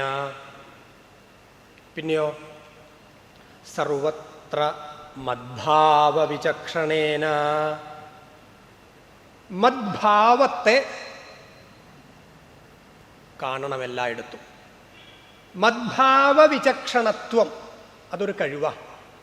എന്തിലും എന്നെ ദർശിക്കുക, എന്തിനേയും ഞാനാണെന്ന് കണ്ട് സമീപിക്കുക. അത് പട്ടിപ്പൂച്ച ആയ പിന്നെ മരം എന്നൊന്നുമില്ല. എന്തിലും ഭഗവത് ദർശനം സാധിക്കണം. അതാണ് മദ്ഭാവ വിചക്ഷണത. സർവത്ര മദ്ഭാവ വിചക്ഷണേന. ആലോചിച്ചു, ആ ഒരു അവസ്ഥയിലേക്കൊക്കെ എത്തിയാനുള്ള കഥ എന്താ? മുറ്റത്തുകൂടെ പോണ നായെ കല്ലെടുത്തെറിയാൻ തോന്നുമോ? ഇപ്പം എന്താ അവസ്ഥ? എറിയാൻ വേണ്ടി കുറേ ഓട്ടും കഷ്ണം പൊറുക്കി കൊണ്ടുവച്ചിരിക്കുക വടക്കോറത്ത്. ശരിയല്ലേ? പഴയ മൊച്ചിങ്ങകൾ പൊറുക്കി കൂട്ടി വെച്ചിരിക്കുക തെങ്ങിൻ്റെ മരറ്റ്. കണ്ടപ്പറിയണം. എന്നിട്ട് ഇപ്പുറത്തിരുന്നിട്ട് എന്ത് ചെയ്യും? ഓം ഭൂർഭുവസ്വ തത്സവിതുർവരേണ്യം ഭർഗോ ദേവസ്യ ധീമഹി. അപ്പൊ ഇത്, ഈ കഴിവ് നമ്മൾ ക്രമേണ നേടിയെടുക്കണം. മദ്ഭാവ വിചക്ഷണത്വം, എന്തിലും എന്നെ ദർശിക്കുക. ജ്ഞാനേന, എങ്ങനെയുള്ള ജ്ഞാനം? വിജ്ഞാന വിരാജിതേന, വിജ്ഞാനത്താൽ ശോഭിക്കപ്പെടുന്ന ജ്ഞാനേന. എന്തതങ്ങനെ? ജ്ഞാനവും വിജ്ഞാനവും എന്താ? ജ്ഞാനം എന്ന് പറഞ്ഞാൽ എന്താ? അറിവ്. വിജ്ഞാനം അനുഭവത്തിൽ വരുമ്പോഴുള്ള അറിവ്. മനസ്സിലായില്ലേ?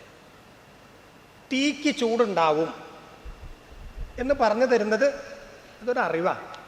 എന്നാൽ ആ കൈ ഇങ്ങോട്ട് കൊണ്ടാ എന്നും പറഞ്ഞ് ആ തീക്ക് അതിൻ്റെ അടുത്തേക്ക് കാണിച്ചു കൊടുക്കാം. അത് വിജ്ഞാനമായി, അനുഭവജ്ഞാനം. അപ്പോ വിജ്ഞാന വിരാജിതേന ജ്ഞാനേന ഈ അഹങ്കാരത്തെ ഇല്ലാണ്ടാക്കാൻ പറ്റും.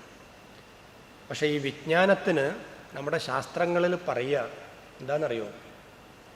അഷ്ടാദശ വിദ്യകളാണ് വിജ്ഞാനത്തിൽ ഉൾപ്പെടുക എന്നാ പറയാം. ചതുർദശ വിദ്യ എന്ന് ചിലയിടത്ത് പറയും, ചിലയിടത്ത് അഷ്ടാദശ വിദ്യ എന്ന് പറയും. ഏതാത്? പുരാണന്യായമീമാംസാ ധർമ്മശാസ്ത്രാംഗവിശ്രിതാഃ വേദാസ്ഥാനാനി വിദ്യാനാം ധർമ്മസ്യ ച ചതുർദശ. അതായത് പുരാണം, ന്യായം, മീമാംസ, ധർമ്മശാസ്ത്രം, 4 വേദങ്ങൾ. ഇത്രയായ എന്തായി? 14ആയി. പിന്നെയോ ആയുർവേദോ ധനുർവേദോ ഗാന്ധർവശ്ചേതി തേത്രയ അർത്ഥശാസ്ത്രം ചതുർത്ഥം ച വിദ്യാ അഷ്ടാദശൈവതാഃ. അതിനോട് ആയുർവേദം, ധനുർവേദം, ഗാന്ധർവവേദം, അർത്ഥശാസ്ത്രം ഇതൊക്കെ ചേർത്താൽ എന്തായി?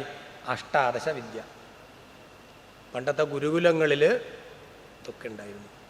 അപ്പം അനുഭവത്തിൽ വരികയായിരുന്നു. പറഞ്ഞതൊക്കെ വിജ്ഞാനമായിട്ട്, ഈ അറിവ് ജ്ഞാനം വിജ്ഞാനമായിട്ട് മാറുന്ന സമ്പ്രദായം നമ്മുടെ നാട്ടിലുണ്ടായിരുന്നു. അപ്പം അതാണ് വിജ്ഞാനവിരാജിതേന ജ്ഞാനേന എന്ന് പറയാൻ കാരണം ചതുർദശ വിദ്യ അല്ലെങ്കിൽ അഷ്ടാദശ വിദ്യ. ഇവിടെയാണ് ഈ സർവത്ര മദ്ഭാവ വിചക്ഷണത്വം എന്ന് പറഞ്ഞില്ലേ. അപ്പം അങ്ങനെയാണ് പറഞ്ഞ് അത് ഗുരുവായൂരിൽ പണ്ടേ ഇന്ന് ഈ കാണുന്ന അവസ്ഥ അതിനൊക്കെ മുമ്പ് എത്ര പേര് ആരും കേട്ടിട്ടുണ്ടോയെന്ന് അറിയില്ല. ഒരു കുഞ്ഞിക്കാവ് നമ്പൂതിരി ഉണ്ടായിരുന്നു. കേട്ടിട്ടുണ്ടോ? ഗുരുവായൂരിൽ കേട്ടിട്ടുണ്ടോ? കുഞ്ഞിക്കാവ് നമ്പൂതിരി പരമസാത്വികനാണ്. ഇല്ലത്തേക്കൊന്നും പോവില്ല. ഒരു 2 സെറ്റ് ഭാഗവതം പുസ്തകമുണ്ട്, ഓർത്തുകൊണ്ടുണ്ട്. ആ കുളത്തിൽ കുളിക്കും. അവിടെ എവിടെയെങ്കിലുമൊക്കെ കിടന്നുറങ്ങും. ആരെങ്കിലും സപ്താഹത്തിന് വിളിച്ചാൽ പോവും. സപ്താഹം കഴിഞ്ഞാൽ ആ ദക്ഷിണയൊക്കെ അങ്ങോട്ട് കൊണ്ടുവരും. എന്നിട്ട് ആ ഭണ്ണാരത്തിലേക്ക് അങ്ങോട്ട് ഇടും. ഇന്ന് മാതിരിയുള്ള ഭണ്ണാരല്ല, അന്ന് കുറച്ചും കൂടി പഴയ രീതിയിലുള്ള ഭണ്ണാര. കിട്ടിയ ദക്ഷിണയൊക്കെ അതിലേക്കിടും. വല്ലപ്പോഴും വിശപ്പും ദാഹവും വരുമ്പോൾ എന്ത് ചെയ്യും? ഒരു കോലമുണ്ട്, ആ ഭണ്ണാരത്തുനിന്ന് അങ്ങോട്ട് തോണ്ടി എടുത്തിട്ട് അവിടെ എവിടെയും പോയിട്ട് വാങ്ങി കഴിക്കും. ഇതാരോ ചിലർ കണ്ടു.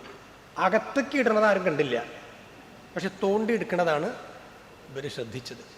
ഇത് സാമൂതിരിപ്പാടിൻ്റെ ചെവിയിലെത്തി. കുഞ്ഞിക്കാവ് തിരുമേനി ഇതാ ഭണ്ണാരത്തുനിന്ന് കാശ് മോഷ്ടിക്കുന്നുണ്ട്. സാമൂതിരി അദ്ദേഹം പരമ സാത്വികനാണല്ലോ, അങ്ങനെ ചെയ്യുമോ? എന്നാലും തൻ്റെ ആളെ വിട്ടൊന്ന് ശ്രദ്ധിക്കുക. 1-2 ആഴ്ച ഒരാളെ അവിടെ ചാരപ്പണിക്ക് വെച്ചു. കണ്ടുപിടിച്ചു. ശരിയാ.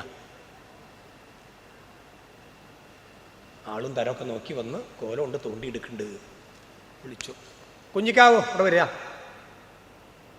കേമനാണെന്നൊക്കെ കേട്ടിട്ടുണ്ട്, പക്ഷെ ഈ പണി ശരിയില്ല. എന്താ തിരുമനസ്സേ? ഭഗവാന്റെ ഭണ്ണാരത്തുനിന്ന് കാശ് മോഷ്ടിക്കണതായിട്ട് കണ്ടെത്തിയിട്ടുണ്ട്. എന്തൊരു നീചമായ ഹീനമായ പ്രവൃത്തിയാ. അടിയൻ അങ്ങനെ തോന്നിയിട്ടില്ല. എന്ത് അടിയൻ സപ്താഹങ്ങൾക്കൊക്കെ പോവും. കിട്ടണ ദക്ഷിണയൊക്കെ ആ ഭണ്ണാരത്തിൽ കൊണ്ടിടുക പതിവ്.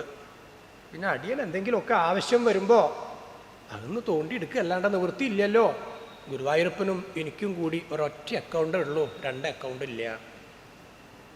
അതാണ് മദ്ഭാവ വിചക്ഷണത്വം. അതിലപ്പുറം ഉദാഹരണം അതിന് പറയാനില്ല. ഈ ഒരു ഭാവം ആർജിക്കാൻ സാധിക്കണം. അത് കഴിഞ്ഞിട്ട് അവസാനം പറയാണ് യോഗേന. എന്താ അവിടെ? യോഗേന. അത് യോഗാനുഷ്ഠാനങ്ങൾ എന്ന് മൊത്തത്തിലെടുക്കാം. സമാധി യോഗം അല്ലേ? നന്നായിട്ടുള്ള സമ്യക്ക് ആധീയത്തെ യസ്മിന് ഇതി സമാധി എന്നൊക്കെ പറയാം. നന്നായിട്ട് ഉറപ്പിക്കലാണ് സമാധി അല്ലേ? ഈശ്വരനിലേക്ക് തന്നെ ഉറപ്പിക്കുക. അപ്പോൾ യോഗേന എന്ന വാക്കുകൊണ്ട് ആ സമാധി എടുക്കാം. ഇനി അതല്ല മറ്റേതെങ്കിലും യോഗ സാധനങ്ങളുണ്ടെങ്കിൽ അതെടുക്കാം. യോഗേന ധൃത്യുദ്യമസത്വയുക്തഃ, ഇത്രയാണ് പറഞ്ഞത്. ഇത്രയും കാര്യങ്ങളെ കൊണ്ട് ധൃത്യുദ്യമ സത്വയുക്തനായിട്ട് നമ്മൾ ധൃതി ധൈര്യം,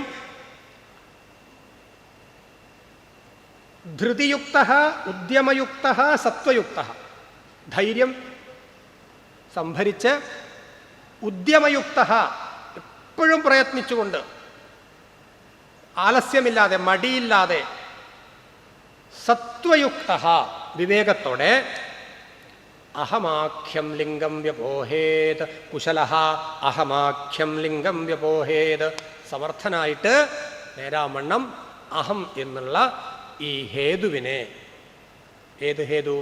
കർമ്മബന്ധങ്ങൾക്ക് കാരണമായിട്ടുള്ള ഈ അഹത്തെ ഇങ്ങനെ ഉപേക്ഷിച്ചു കൊള്ളണം. അതിലുണ്ടോ ഇപ്പം എല്ലാവരും? അപ്പം നമ്മളെവിടെ തുടങ്ങി? ഹംസേ ഗുരൗ മയി ഭക്തിയാ അനുവൃത്തിയ വിതൃഷ്ണയാ ദ്വന്ദ്വതിതിക്ഷയാ സർവത്ര ജന്തോഹോ വ്യസനാപഗത്യ ജിജ്ഞാസയാ തപസേഹാനുവൃത്യ തപസാ ഈഹാനുവൃത്തിയ മത്കർമ്മഭിഃ മത്കഥയാ മദ്ദേവസംഗാത് മേ ഗുണകീർത്തനാത് നിർവൈരസാമ്യോപശമേന ജിഹാസ ദേഹഗേഹാത്മബുദ്ധേഃ ജിഹാസയാ അധ്യാത്മയോഗേന വിവിക്തസേവയാ പ്രാണേന്ദ്രിയാത്മാഭിജയേന സദ്ധ്യക്ക് പ്രാണേന്ദ്രിയാത്മാഭിജയേന സശ്രദ്ധയാ ശശ്വത് അസംപ്രമാദേന വാചാം യമേന സർവത്ര മദ്ഭാവവിചക്ഷണേന വിജ്ഞാന വിരാജിതേന ജ്ഞാനേന യോഗേന. ഇത്രയും കാര്യങ്ങൾ ജീവിതത്തിൽ കൊണ്ടു നടന്നാൽ ധൃത്യുദ്യമ സത്വയുക്ത എങ്ങനെയായിത്തീരും? ധൈര്യമൊക്കെ സ്വയം വന്നോളും, പ്രയത്നശീലത്വം വന്നോളും, വിവേകിത്വം വന്നോളും. ഉണ്ടാക്കേണ്ട കാര്യമില്ല. ഇതൊക്കെ അനുഷ്ഠിച്ചാൽ അത് വന്നോളും. എന്നിട്ട് അഹമാഖ്യമായ അഹം എന്ന പേരുള്ള ഈ ചിഹ്നത്തെ, ഈ ഹേതുവിനെ വ്യപോഹേത് അകറ്റി നിർത്തണം.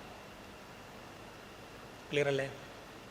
ഞാൻ ശ്ലോകം നമ്മൾ ചൊല്ലണ്ടല്ലോ, ചൊല്ലണോ?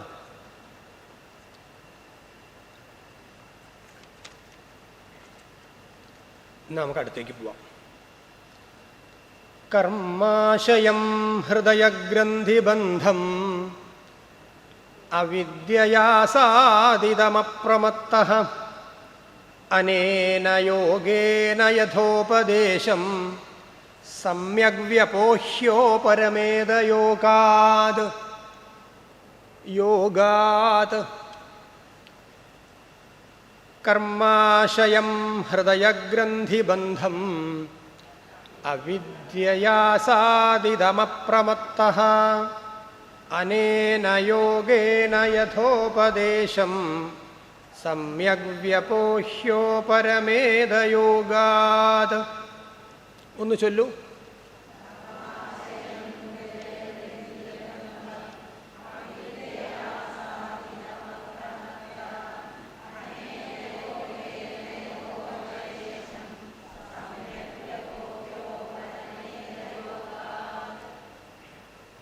കർമാശയം ഹൃദയഗ്രന്ഥിബന്ധം അവിദ്യയാ ആസാദിതം അപ്രമത്തഃ അനേന യോഗേന യഥാ ഉപദേശം സമ്യക് വ്യപോഹ്യ ഉപരമേത യോഗാത്.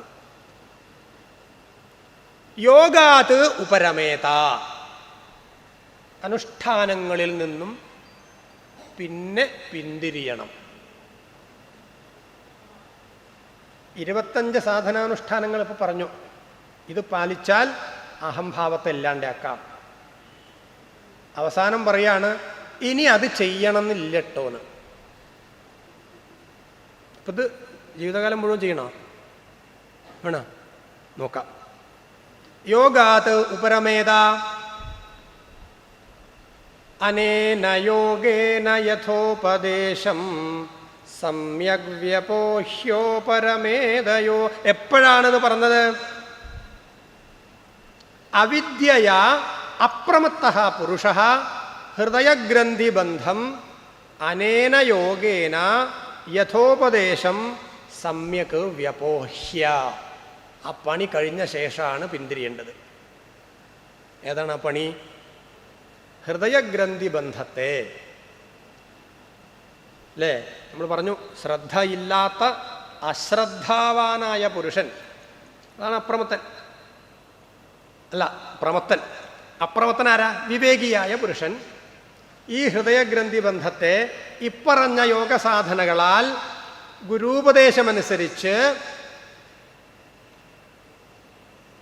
ഈ അഹങ്കാരത്തെ അകറ്റി കഴിഞ്ഞാൽ പിന്നെ എന്തു വേണം? യോഗാത് ഉപരമേത.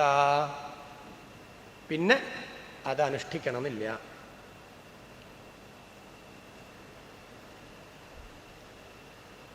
ഇപ്പൊ ഇവിടുന്ന് മദ്രാസിലേക്ക് പോകണം, വേണ്ടേ?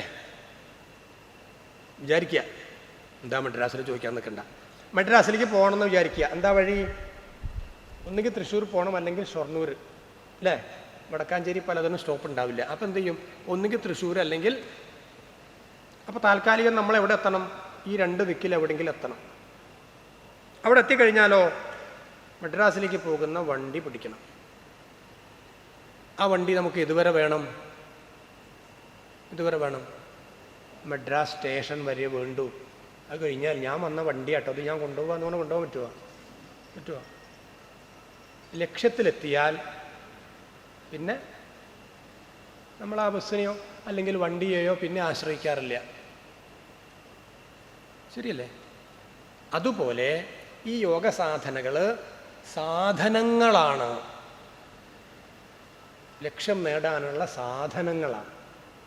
നേടിക്കഴിഞ്ഞാൽ പിന്നെ അതിൻ്റെ ആവശ്യമില്ല, അതിന് അരികെ വയ്ക്കുക. അത്രയുള്ളൂ. സ്വന്തം ഇഷ്ടപ്രകാരം അല്ല കേട്ടോ. യഥോപദേശം.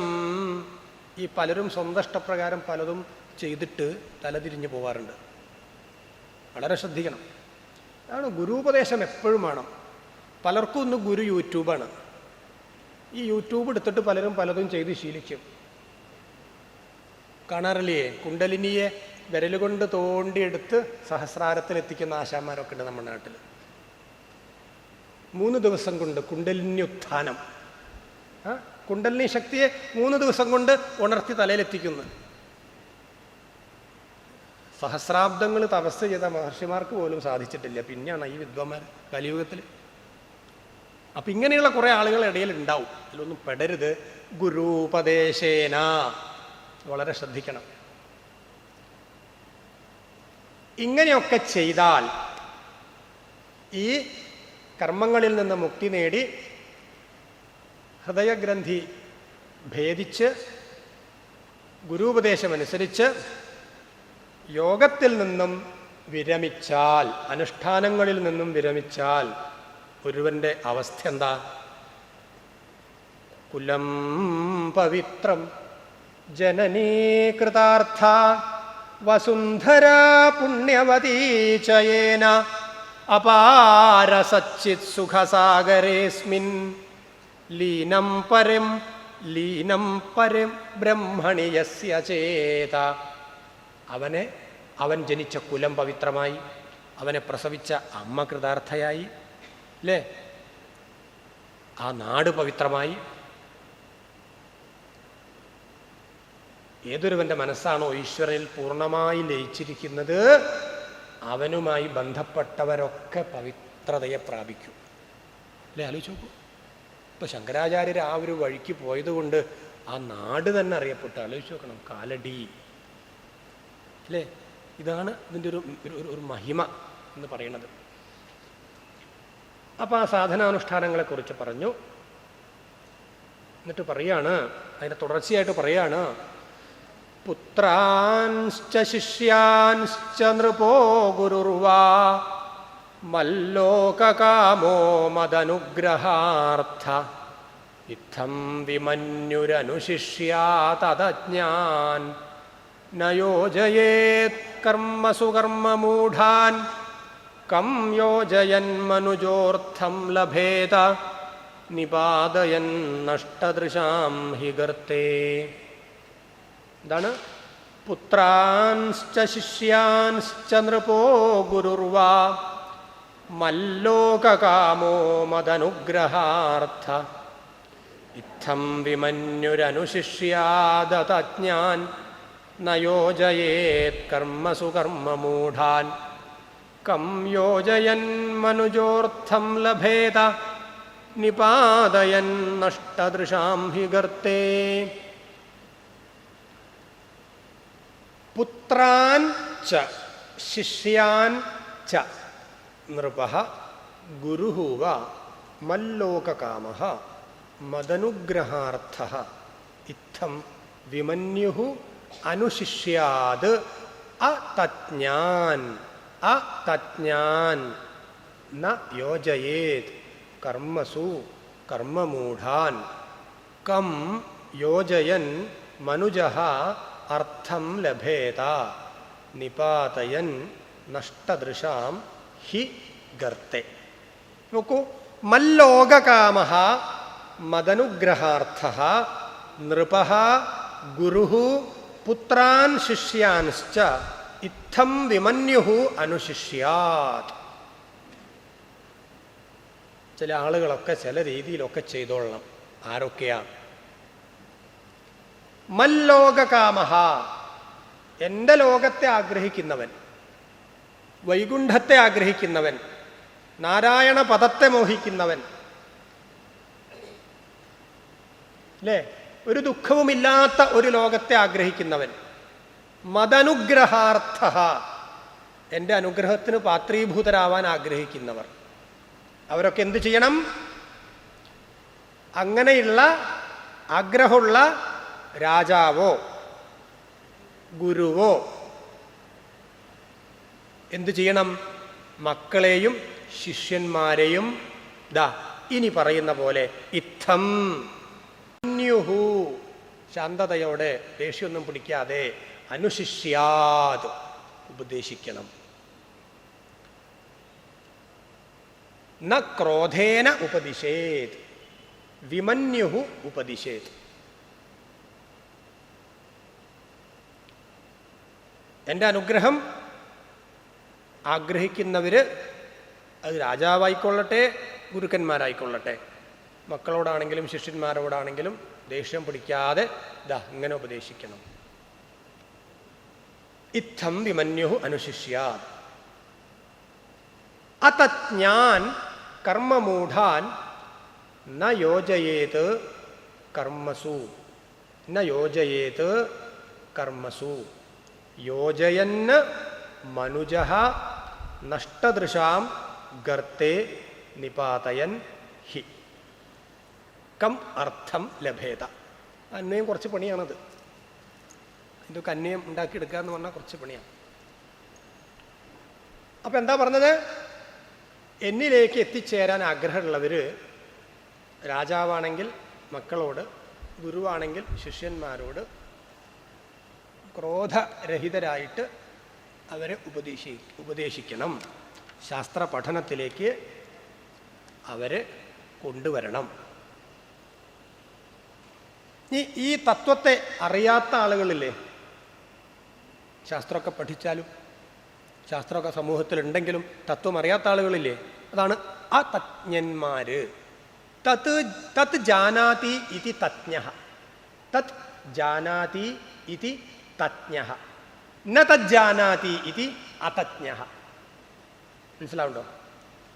അതറിയാത്തവര്, അതിനെക്കുറിച്ചറിയാത്തവര്, അതജ്ഞന്മാര്, തത്വത്തെ അറിയാത്തവര്.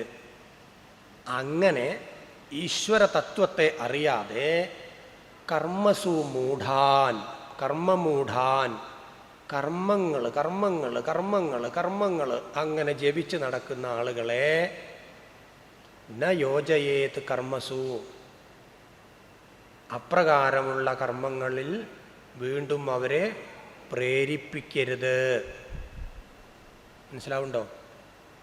കർമ്മങ്ങളിൽ കുടുങ്ങിക്കിടക്കുന്നവരെ വീണ്ടും കർമ്മങ്ങളിലേക്ക് തള്ളിവിടരുത്. ഇനി തള്ളിവിടുകയാണെങ്കിലോ യോജയൻ, ഇനി അങ്ങനെ അവരെ തള്ളിവിടുകയാണെങ്കിലോ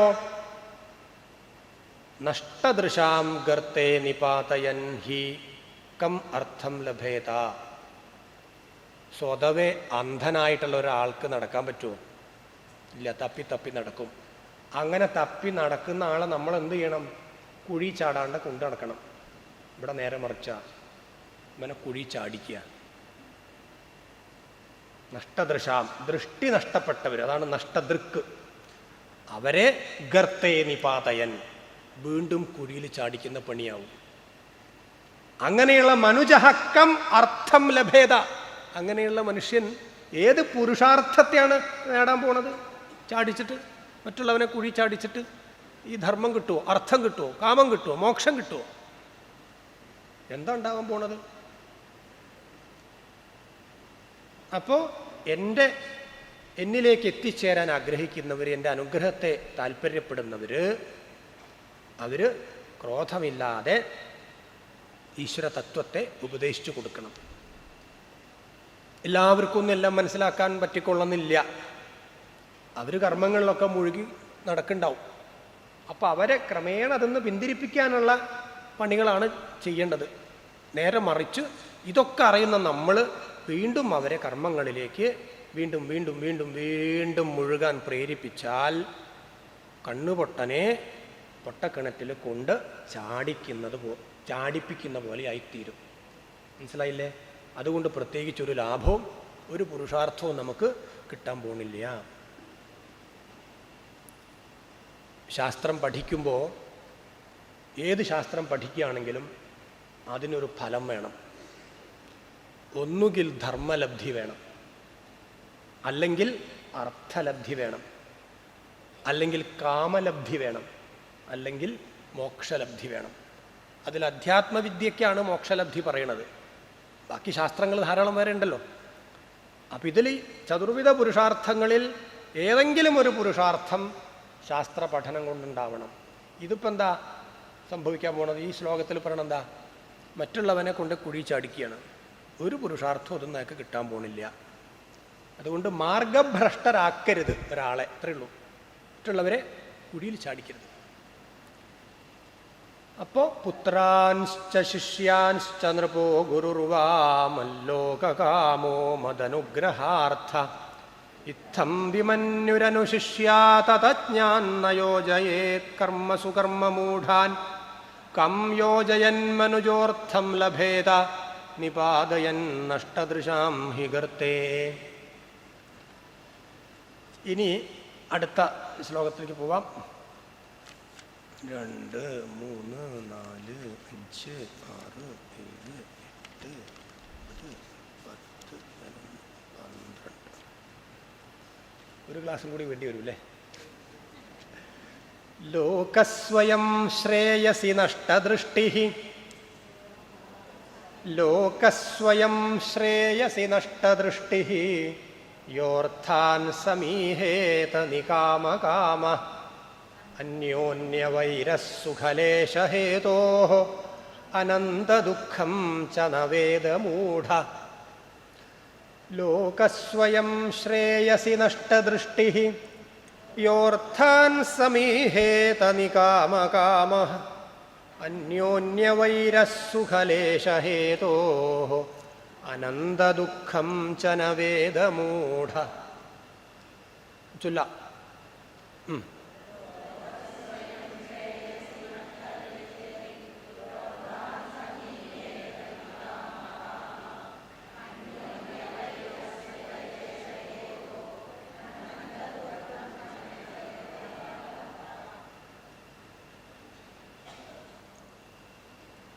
നോക്കൂ, ലോകഃ സ്വയം ശ്രേയസി നഷ്ടദൃഷ്ടി യഃ അർത്ഥാൻ സമീഹേത നികാമകാമഃ അന്യോന്യവൈരഃ സുഖലേശഹേതോഃ അനന്തദുഃഖം ച ന വേദ മൂഢഃ. എങ്ങനെ അന്വയം?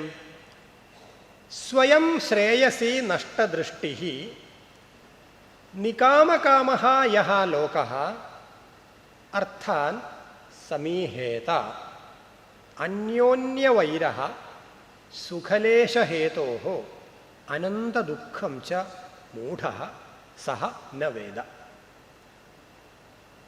നോക്കൂ, സ്വയം ശ്രേയസി നഷ്ടദൃഷ്ടി, ശ്രേയസ്സിലേക്ക് താല്പര്യമില്ലാതെ, നന്നാവണമെന്ന് മോഹമില്ലാതെ എന്ന് ചുരുക്കം. മനസ്സിലായില്ലേ? നികാമകാമഃ,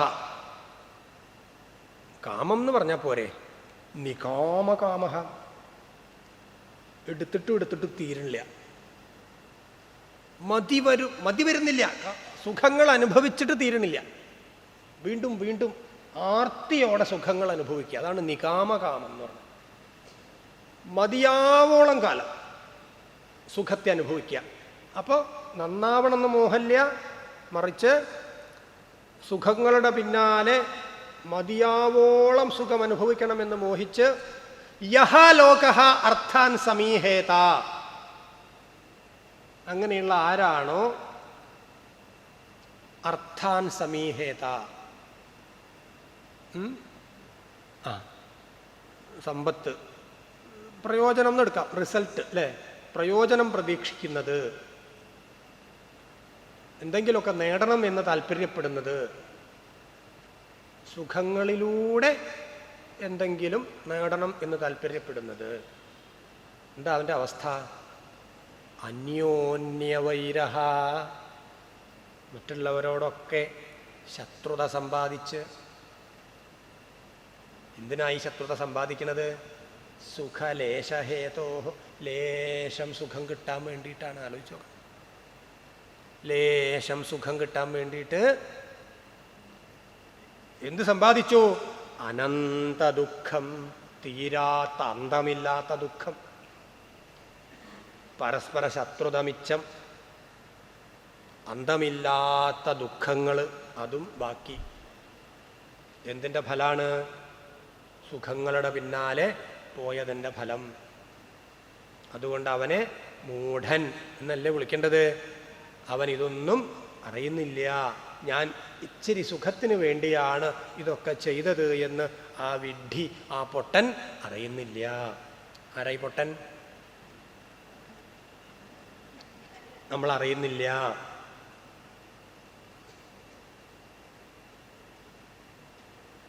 ത്രിവിധം നരകസ്യേതം. ഭാഗവതൊക്കെ ബൈഹട്ടാ തോന്നുന്നുണ്ടല്ലേ. നോക്കൂ, കാമ ക്രോധ തഥാ ലോഭ. നരകത്തിലേക്കുള്ള 3 വഴി ഈ 3 എണ്ണമാണ് പറയുന്നത്. കാമം, ക്രോധം, ലോഭം. ആഗ്രഹങ്ങള്, തക്ഷണകോപം, ദേഷ്യാവാം, ഗതികെട്ടാൽ, സാമം ദാനം ഭേദം ദണ്ഡം. അങ്ങനെയാണ് നമ്മുടെ ശാസ്ത്രത്തിൽ പറഞ്ഞത് അല്ലേ. ഒരാൾ പറഞ്ഞ വഴിക്ക് വരില്ലെങ്കിൽ സാമം അല്ലേ, ഒന്ന് പറഞ്ഞു നോക്കുക, സംസാരിച്ച് റെഡിയാക്കാൻ പറ്റും നോക്കുക. റെഡിയാവണില്ല, എന്നാൽ എന്തെങ്കിലും ഒന്ന് കൊടുത്തിട്ട് എന്നാ ഇത് എടുത്തോ എന്ന് പറഞ്ഞാലെങ്കിലും അയാളെ തന്നൂലോ. എന്നാ ഇനിയിപ്പോൾ അയാളുടെ വാക്ക് കേൾക്കണമല്ലോ. ദാനം നേരെയാവണില്ല. എന്നാ ഇനി ഭേദം, അവൻ അകറ്റി നിർത്തുക, ഒരാഴ്ച കണ്ടാ തിരിഞ്ഞടക്കുക, എന്നിട്ടും നന്നാവണില്ലേ. ദണ്ഡം. ഇതാണ് ഭാരതീയ ശിക്ഷാ സംഹിത എന്ന് പറയുന്നത്. അതുപോലെ ക്രോധത്തെയൊക്കെ വേണം, വേണ്ടടത്ത് അത്യാവശ്യത്തിനൊക്കെ അല്ലേ, നമ്മുടെ വിവേകം പോലെ നമുക്ക് പ്രയോഗിക്കാമെന്നല്ലാതെ ഇതൊരു അലങ്കാരമായിട്ട് കൊണ്ട് നടക്കുന്ന ആളുകൾ നല്ലോണം ശ്രദ്ധിക്കണം അല്ലേ. ഇപ്പോൾ രാത്രി കിടക്കുമ്പോഴൊക്കെ പലപ്പോഴും നമ്മൾ ആലോചിക്കേണ്ട ഒരു കാര്യം, ഞാനടക്കം ആലോചിക്കേണ്ട കാര്യമുണ്ട്. ഇന്ന് എൻ്റെ സംഭാഷണത്തിലൂടെ, എൻ്റെ സംസാരത്തിലൂടെ എത്ര പേര് എൻ്റെ അടുത്തേക്ക് വന്നു, എന്നോട് താല്പര്യം കാണിച്ചു? എൻ്റെ സംഭാഷണത്തിലൂടെ എത്ര പേര് ഇന്ന് എന്നെ വെറുത്തു? ഒന്ന് ചിന്തിച്ചു നോക്കൂ. തമാശ പറയല്ല, ഇതിൻ്റെയൊക്കെ ഫലം ഭയങ്കരം തന്നെയാണ്. നമ്മളെ പേടിപ്പെടുത്തും ഇതിൻ്റെ ഫലം. രാവിലെ മുതൽക്കേ ഞാൻ ആരോടൊക്കെ സംസാരിച്ചു. വയസ്സാവുമ്പം ഓർമ്മശക്തി പോയില്ല ഇങ്ങനെയൊക്കെ ചിന്തിക്കാൻ തുടങ്ങിയാൽ. രാവിലെ 5:30 എഴുന്നേറ്റത് മുതൽ എന്തൊക്കെ ചെയ്തു എന്ന് ഇങ്ങനെ ഇടയ്ക്ക് ഉറങ്ങിപ്പോവും. എന്നാ സുഖല്ലേ. മറ്റത് 1.5 മണിക്കൂറൊക്കെ ഉറങ്ങാണ്ട് കിടക്കുന്ന ആൾക്കാരുണ്ട്. അവർക്കൊക്കെ ഉള്ള നല്ല മരുന്നാ. വെറുതെ ഈ നെക്സിറ്റോ പ്ലസ് ഒന്നും കഴിക്കാൻ നിൽക്കണ്ട. ചില ഗുളികല്ലേ, നമ്മളെ മയക്കുന്ന ഗുളിക, രാത്രി 1 മാസം കഴിച്ചോളൂ.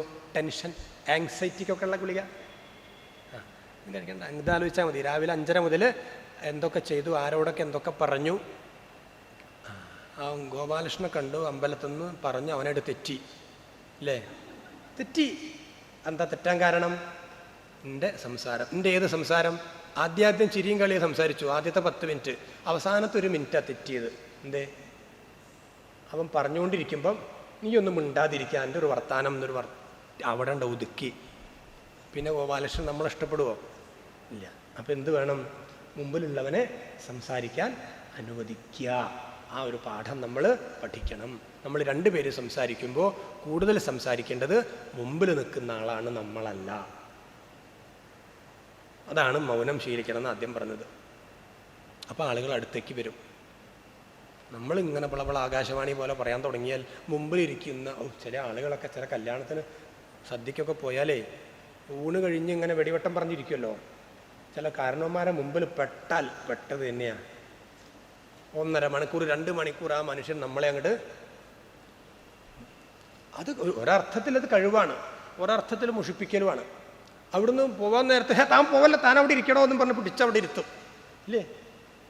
അപ്പം അതാണ്. അപ്പോൾ ഇത് വളരെ ശ്രദ്ധിക്കണം. അപ്പം നമുക്ക് എന്ത് വേണം? ശ്രേയസ്സിൽ താല്പര്യം വേണമെന്ന് ചുരുക്കം. സുഖങ്ങൾ അനുഭവിക്കുമ്പോൾ ഇത് ശാശ്വതമായ സുഖം തരുന്നതല്ല എന്ന ബോധ്യവും നമുക്ക് വേണം. സ്വൽപ്പസുഖത്തിന് വേണ്ടി ജീവിതം പാഴാക്കരുത്. ദീർഘസുഖം എന്താണോ, അനന്തസുഖം എന്താണോ, ആ വഴി തിരിച്ചറിയുക മക്കളെ. അത് ആത്മാവിൻ്റെ വഴിയാണ്. ലോകസ്വയം ശ്രേയസി നഷ്ടദൃഷ്ടി യോർത്ഥാൻ സമീഹേത നികാമകാമ അന്യോന്യവൈരസുഖലേശഹേതോ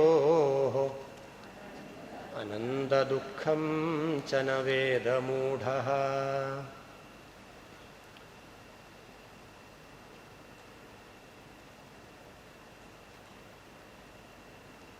ഇതന്നെയാണ് വേദവ്യാസൻ പലയിടത്തും ഭാരതത്തിലും ഭാഗവതത്തിലും ഒക്കെ നമ്മൾ നേരത്തെ ചൊല്ലിയ ശ്ലോകം ഉണ്ടല്ലോ, യന്മൈഥുനാദിഗൃഹമേധി സുഖം ഹി തുച്ഛം കണ്ടൂയനേന കരയോരിവ ദുഃഖദുഃഖം തൃപ്യന്തി നേഹകൃപണാ ബഹുദുഃഖഭാജ കണ്ടൂതിവൻ മനസിജം വിഷഹേതധീരഃ. അത്ര മനോഹരമായിട്ടാണ് പറഞ്ഞു വെച്ചത്. വീട്ടിനകത്തുള്ള ഈ സുഖങ്ങളൊക്കെ തുച്ഛമാണ്.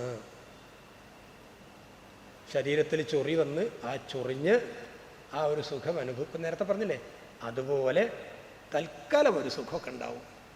അപ്പം നാളെ അമ്മ പറയുന്നുണ്ട്, എടാ പുറത്ത് ചൊറിയാൻ വല്ല സാധനവും കിട്ടുമോ? അപ്പം അമ്മ ഈ ഈർക്കിലുണ്ടല്ലോ, പച്ച ഈർക്കിൽ ഇങ്ങനെ 2 കൂട്ടിക്കെട്ടി ഇങ്ങനെ കൊണ്ട് ഇങ്ങനെ ചൊറിയും. അപ്പോൾ എൻ്റെ ചെറിയ മകൻ പറഞ്ഞു, മുത്തശ്ശിക്ക് ഞാനൊരു സാധനം കൊണ്ടുത്തരാം എന്നും പറഞ്ഞു. അവൻ എന്താ ഉദ്ദേശിച്ച് എനിക്കറിയില്ല. നാൾ കോഴിക്കോട് അവിടെ പോയ സമയത്ത് കൈയുണ്ടല്ലോ പ്ലാസ്റ്റിക്കിൻ്റെ, അമ്മോ 30 രൂപയോ 40 രൂപയോ ഒറ്റ ഒരു കൈ, അത് വാങ്ങി ഇവനെടുത്തത് എന്തിനാ? മുത്തശ്ശിക്ക് ചൊറിയാനാണ്. അത് വാങ്ങിക്കൊടുത്തതാ അപ്പോൾ പണിയായത്. അപ്പോൾ ഇവിടെയൊക്കെ മാന്തി പൊളിച്ചിരിക്കണു. എന്നിട്ട് ഇങ്ങനെ ചൊറിഞ്ഞിട്ടേ അതെന്താ? അപ്പം ഞാൻ പറഞ്ഞു, എടാ അതൊന്ന് ഉരച്ച് അതിൻ്റെ മൂർച്ച കുറച്ച് കൊടുക്ക്. എന്നിട്ടിപ്പോൾ അത് വലിൻ്റെ മുകളിൽ കുറച്ച് ആണ്. കണ്ടൂയനേന കരയോരിവ ദുഃഖദുഃഖം. ചൊറിയുമ്പോൾ ഒരു സുഖമൊക്കെ ഉണ്ടാവും, പിന്നീടുള്ള വേദന സഹിക്കാൻ പറ്റില്ല. അപ്പം അതുകൊണ്ട് മനസിജം ധീരഹ വിഷഹേത, അതിന് ധീരനായിട്ടുള്ളവൻ സഹിക്കണം. ദുഃഖങ്ങളെ സഹിക്കാൻ തയ്യാറാവണം. ഇത് നമ്മൾ ഉണ്ടാക്കുകയും ചെയ്യുക, നമ്മൾ തന്നെ അനുഭവിക്കുകയും ചെയ്യുക. അപ്പം അതിനുള്ള എളുപ്പവഴി എന്താ? ഉണ്ടാക്കാതിരിക്കുക. അന്ന് പറഞ്ഞല്ലോ, ചളിയിൽ ചവിട്ടി എന്ന് പറയുന്നതിനേക്കാളും ഭേദം ചളി ചവിട്ടാതെ നോക്കുകയാണ്. ചളിയാണത് എന്ന ബോധ്യത്തോടെ നടന്നോളുക. ഇത് പ്രഹ്ലാദൻ പറഞ്ഞതാണല്ലേ. അപ്പം അടുത്ത ശ്ലോകത്തിലേക്ക് പോവാം. കസ്തം സ്വയം തദഭിജ്ഞോ വിപശ്ചിത് അവിദ്യായാമന്തരേ വർത്തമാനം ദൃഷ്ട്വാ പുനസ്തം സഘൃണക്കുബുദ്ധിം പ്രയോജയേതുത്പഥകം യഥാന്ധം.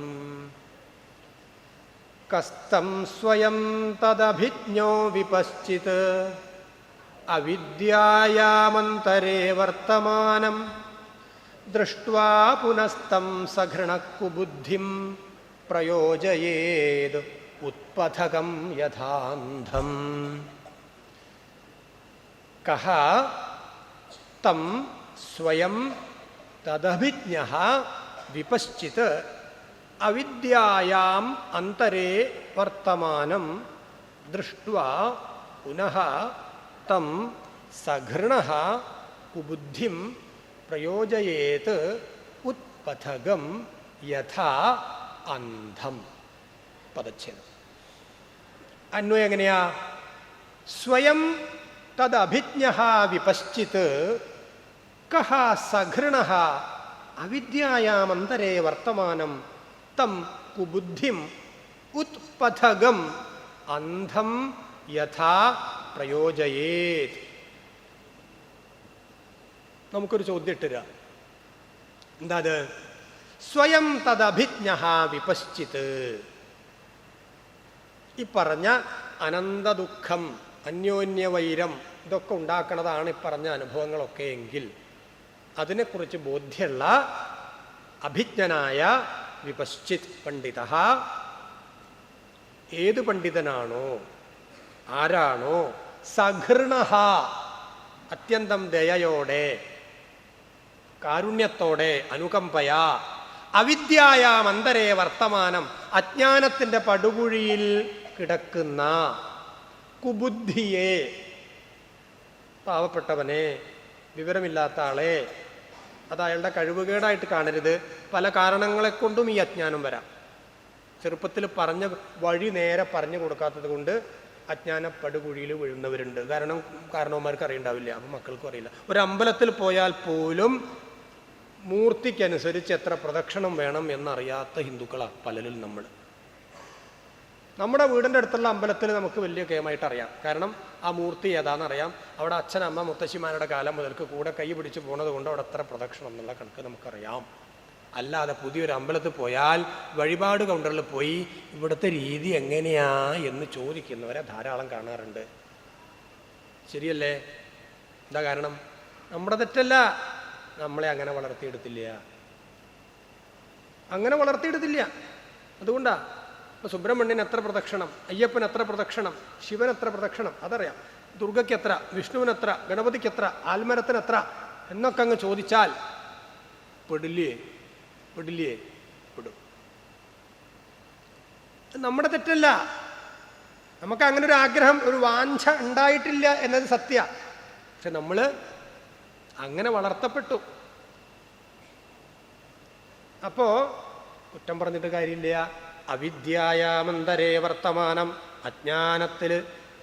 അജ്ഞാനത്തിൻ്റെ ഉള്ളിൽ അജ്ഞാനത്തിൽ നിൽക്കുന്ന ഒരാളെ ബുദ്ധിയൊക്കെ ഉണ്ട്, പക്ഷെ അത് കുത്സിതമായ ബുദ്ധിയാണ്, വഴിക്കല്ലാന്നേ ഉള്ളൂ. ആ കുബുദ്ധിയെ, അജ്ഞാനത്തിൽ ആണ്ടുകിടക്കുന്ന കുബുദ്ധിയെ ഉത്പഥകം അന്ധം യഥാ പ്രയോജയേത്, കണ്ണു കാണാത്ത ഒരാളെ പിടിച്ച് അല്ലേ ഉത്പഥകം മുമ്പോട്ട് എന്താ പറയുക, കൊണ്ടുപോവുക.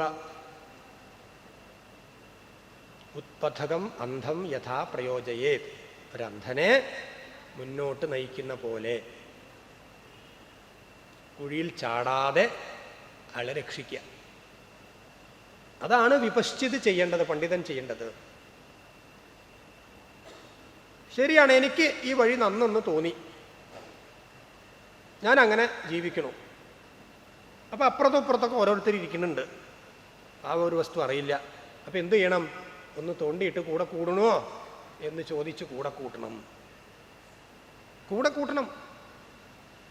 അല്ലാതെ നേരത്തെ മുമ്പ് പറഞ്ഞ മാതിരി കുഴിയിൽ തള്ളിയിടുന്ന പരിപാടി ചെയ്യരുത്. കുഴിയിൽ ചാടാതെ ഉത്പഥകം, മുകളിലേക്ക് ഉയർന്ന പന്ഥാവിലൂടെ സഞ്ചരിക്കുന്നവനാക്കി മാറ്റുക. അപ്പം നമ്മളെക്കാളും ഉയർന്നില്ലേ അല്ലേ? അതാണ്. അപ്പം അങ്ങനെ ഉയർത്തി കൊണ്ടുവരാൻ വേണ്ടി ആരാണ് ശ്രമിക്കുക?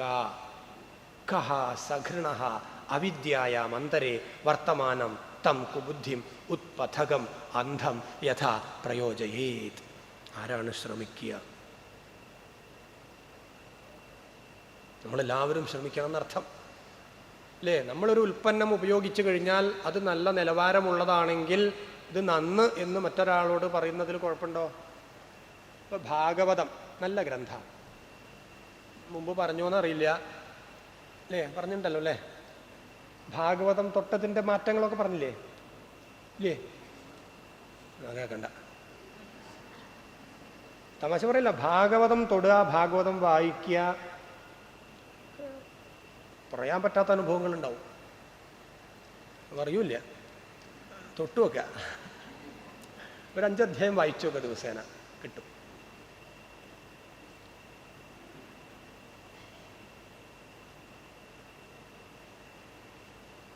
അപ്പോ കസ്തം സ്വയം തദഭിജ്ഞോ വിപശ്ചിത് അവിദ്യായാമന്തരേ വർത്തമാനം ദൃഷ്ട്വാ പുനസ്തം സഘൃണക്കുബുദ്ധിം പ്രയോജയേത് ഉത്പഥകം യഥാന്ധം. കഴിവ് കുറഞ്ഞവരെ കഴിവുള്ളവരാക്കി മാറ്റണം എന്നർത്ഥം. ഇനിയിപ്പോൾ ഞാൻ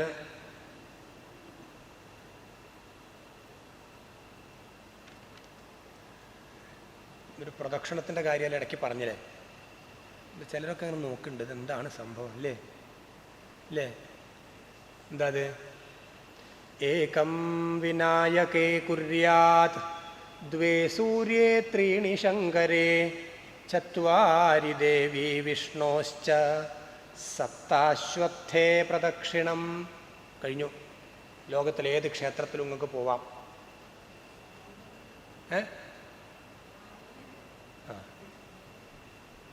ഏകം വിനായകേ കുര്യാത്. ആരാ? ഏകം. മള്ളിയൂരൊക്കെ പോയാൽ കറങ്ങി കറങ്ങി തല കറങ്ങി വീഴണ്ട, ഒറ്റ പ്രദക്ഷിണം. ദ്വേ സൂര്യേ. അതിനെവിടെയാ സൂര്യൻ്റെ അമ്പലമുള്ളത്? അറിയില്ല. അതെന്നെയാ പറഞ്ഞത്. എന്താ? നമുക്കില്ലാത്ത ചില സ്വഭാവം നമ്മുടെ കാരണവന്മാർക്കുണ്ടായിരുന്നു. 5 മണിക്ക് മുമ്പൊക്കെ നീക്കിയായിരുന്നു. എഴുന്നേറ്റ് മുമ്പത്ത് ഇങ്ങനെ കസേരയിൽ ചൂടി പിടിച്ചിരിക്കുകയല്ല ചെയ്യുക. നിത്യ കർമ്മങ്ങളൊക്കെ കഴിഞ്ഞ് കുളി ഒക്കെ കഴിഞ്ഞ് കിഴക്കേ മുറ്റത്തേക്ക് ഒരു മോന്തയിൽ ശുദ്ധജലമായിട്ട് ഇറങ്ങും. വെള്ളം കോരിയെടുക്കും, ബക്കറ്റിൽ നിന്ന് എടുക്കുകയല്ല.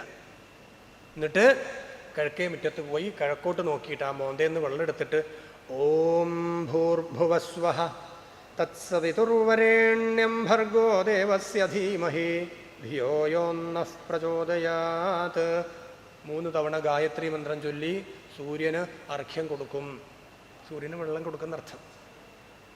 എന്നിട്ട് 3 തവണ കൊടുത്ത് ആ മോന്ത അവിടെ നിലത്ത് വെച്ച് നിന്നയിടത്തുനിന്ന് വലത്തോട്ട് 2 തവണ അങ്ങോട്ട് തിരിയും.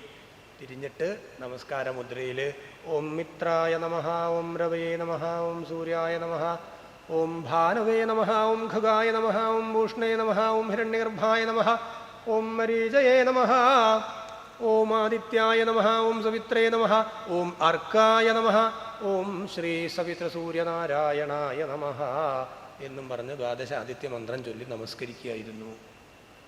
അതാണ് ദ്വേ സൂര്യേ. ഈ 12 ആക്കട്ടെ. ഈ 2 തവണ നിന്നയിടത്തുനിന്ന് തിരിഞ്ഞ് സൂര്യനെ ആരാധിച്ചാൽ ഒരു 41 ദിവസം കഴിഞ്ഞാൽ ആ സൂര്യൻ്റെ ഒരു പ്രഭ നമ്മുടെ മുഖത്തും ഉണ്ടാവും എന്നാണ് പറയുക. ഇപ്പം നമ്മുടെ മുഖത്തൊക്കെ ഒരാൾ ഒരിക്കലും നോക്കിയാൽ പിന്നെ നോക്കുമോ? എനിക്ക് ഉറപ്പുണ്ട്. എന്നൊക്കെ ഒരാൾ ഒരിക്കൽ നോക്കിയാൽ പിന്നെ നോക്കില്ല, തിരിഞ്ഞടക്കും. അത്രയും ചേട്ടത്തരാണേ. ശരിയല്ലേ? അപ്പോൾ ചന്ദനം ചാരിയ ചന്ദനം മണക്കുമെന്ന് പറയില്ലേ? ഈ സൂര്യോപാസന ചില്ലറയൊന്നല്ല. രാവിലെ 3 മിനിറ്റ്, വൈകുന്നേരം 3 മിനിറ്റ് ആ ഉദിച്ചുയരുന്ന സൂര്യനെ നോക്കിയിരുന്നാൽ മതി. ഫോട്ടോസിന്തസിസ് വഴി പച്ചക്കറികൾക്ക് കിട്ടുന്ന പല കളറും ഇല്ലേ? തക്കാളിക്ക് ചുവപ്പ്, കയ്പയ്ക്ക് കയ്പ, vitamin A, B, C, D പലതും ഇങ്ങനെ പല കളറിലൂടെ കൊടുക്കണ്ടല്ലോ. ഇതൊക്കെ അവരിലൂടെ ഏജന്റിലൂടെ വാങ്ങാതെ ഡയറക്റ്റായിട്ട് നമുക്കിട്ട് വാങ്ങാം. അതിനാണ് മൾട്ടി ലെവൽ മാർക്കറ്റിംഗ് എന്ന് പറയുക. കൃഷിക്ഷേത്രത്തിലേക്ക് പോയി ഡയറക്റ്റ് വാങ്ങുക. അപ്പം നമുക്ക് കച്ചവടക്കാരുടെ ഈ കമ്മീഷൻ ഒഴിവാക്കി കിട്ടും. ശരിയല്ലേ? ഇത് സൂര്യധ്യാനത്തിലൂടെ സൂര്യയോഗയിലൂടെ അനുഷ്ഠിക്കാൻ പറ്റും. ഇത് സത്യമാണ് കേട്ടോ. പിന്നെ മറ്റൊന്നുണ്ട്, ഈ ഗജനേത്രം എന്നൊന്നുണ്ട്. കണ്ടിട്ടുണ്ടോ ഗജനേത്രം? ആരും ചെയ്യാനൊന്നും പോണ്ട. ഇതാണ് ഗജനേത്രം. നട്ടുച്ചയ്ക്ക് പോലും ഗജനേത്രത്തിലൂടെ സൂര്യനെ നോക്കും. ഞാൻ നോക്കാറുണ്ട്. അല്ലാതെ നോക്കിക്കഴിഞ്ഞാൽ കണ്ണടിച്ച് പോകും. എന്നിട്ട് അവസാനം പോലീസ് എന്നെ തിരഞ്ഞു വരും. ചെയ്യാൻ പോണ്ട. ഗജനേത്രം. ഇനി അല്ലാണ്ട് നോക്കണമെങ്കിൽ ആർക്കും നോക്കാം. വെളുപ്പാങ്കാലത്ത് ടെറസിൻ്റെ മുകളിൽ കയറുക, സൂര്യനെ കാണാൻ പറ്റുമെങ്കിൽ ഒരു 6:30 മുമ്പുള്ള ആ വെളിച്ചുണ്ടല്ലോ ഉയർന്നു വരുന്നത്, അപ്പോൾ നോക്കുക. ഒരു 2-3 മിനിറ്റ് നോക്കണ്ടോ. ആദ്യം കണ്ണിലൊക്കെ കുറച്ച് വെള്ളമൊക്കെ വരും. പിന്നെ അത് ക്രമേണ എന്താ ഗുണം വെച്ചാൽ വിശപ്പും ദാഹമൊക്കെ കുറഞ്ഞ് വരും. പേടിക്കേണ്ട, തടിയൊന്നും കുറയില്ല, തൂക്കമൊന്നും കുറയില്ല. നമുക്കതാണല്ലോ പേടി. തൂക്കം കുറയില്ല, വിശപ്പും ദാഹവും കുറയും, ആഗ്രഹങ്ങൾ കുറയും. കൂടെ ഒരു 21 ഇല തുളസി തലേ ദിവസം ഇട്ട് വെച്ച വെള്ളം കുടിച്ചു നോക്കൂ. ഈ പറഞ്ഞ 25 സാധനാനുഷ്ഠാനം പെട്ടെന്ന് സാധിക്കാം. നോക്കിയാലോ? അടുത്ത ക്ലാസ്സിന് മുമ്പ് ആഗ്രഹങ്ങൾ കുറയുന്നുള്ളത് ഉറപ്പാണ്, എനിക്ക് ഉറപ്പുണ്ട്. എത്ര കണ്ട് കുറഞ്ഞു എന്നുള്ളത് നമുക്ക് വിലയിരുത്താൻ പറ്റണം. ശരിയല്ലേ? എല്ലാ വീട്ടിലും തുളസി ഉണ്ടോ? ഞാൻ അതിന് വേണ്ടി അപ്പുറത്തെ വീട്ടിൽ പോയുള്ള തുളസിയൊക്കെ പറിച്ചു വരും, തമ്മിൽ തെറ്റും. അന്യോന്യവൈര അല്ലേ? ഇടണ്ടാക്കരുത് അല്ലേ? ഇതൊക്കെ നയത്തിലൂടെ സമ്പാദിക്കണം. ശരി. അപ്പോൾ ദ്വേ സൂര്യേ ത്രീണി ശങ്കരേ, ശിവക്ഷേത്രമാണെങ്കിൽ 3 പ്രദക്ഷിണം. അതിൽ വേറെ വെട്ടും കുത്തുമൊക്കെ വേറെ ഉണ്ട് അല്ലേ? പോയി തിരിഞ്ഞു വരണം. അത് പറയണമെങ്കിൽ കുണ്ടലിനി തൊട്ട് തുടങ്ങണം അല്ലേ? ഇളാ പിങ്കള നാടി സഹസ്രാര പത്മം, പിന്നെ തിരിച്ചിറങ്ങുക, അതിനൊക്കെ പറയും. അത് കുറച്ചധികം പറയാനുണ്ട്. ചത്വാരി ദേവി വിഷ്ണോശ്ച, സ്ത്രീകൾ മൂർത്തികളായിട്ടുള്ള ക്ഷേത്രങ്ങൾ എവിടെയൊക്കെ ഉണ്ടോ അവിടെയൊക്കെ 4 പ്രദക്ഷിണം. അപ്പം സരസ്വതിക്കോ എന്ന് ചോദിക്കണ്ട, അപ്പം കൊടുങ്ങല്ലൂർ അമ്മയ്ക്കോ എന്ന് ചോദിക്കണ്ട. അതുകൊണ്ട് ആദ്യം സ്ത്രീകൾ മൂർത്തികളായി എന്ന് പറഞ്ഞത്. 4 പ്രദക്ഷിണം. വിഷ്ണുവിൻ്റെ അംശാവതാരങ്ങൾ, ആലിലക്കണ്ണൻ, താമരക്കണ്ണൻ, ചെന്താമരക്കണ്ണൻ, വെണ്ണക്കണ്ണൻ, ഇതൊക്കെ 4. സപ്ത അശ്വത്ഥേ പ്രദക്ഷിണം, ആൽമരം. ഈ പറഞ്ഞതിൽ നമുക്ക് ഏറ്റവും കൂടുതൽ ഏതിനാ? ആൽമരത്തിനാ. എന്താ കാരണം? അവര് കാരണവന്മാര് വിപശ്ചിത്തുക്കളായിരുന്നു. കാരണം എന്താണ് ഈ ആൽമരം? ഏറ്റവും കൂടുതൽ പ്രാണവായു തരുന്ന ഒരു വൃക്ഷമാണ്. ഒരില പോലും അനങ്ങാതിരിക്കില്ല 24 മണിക്കൂറും. കാണിച്ചു തരുമോ?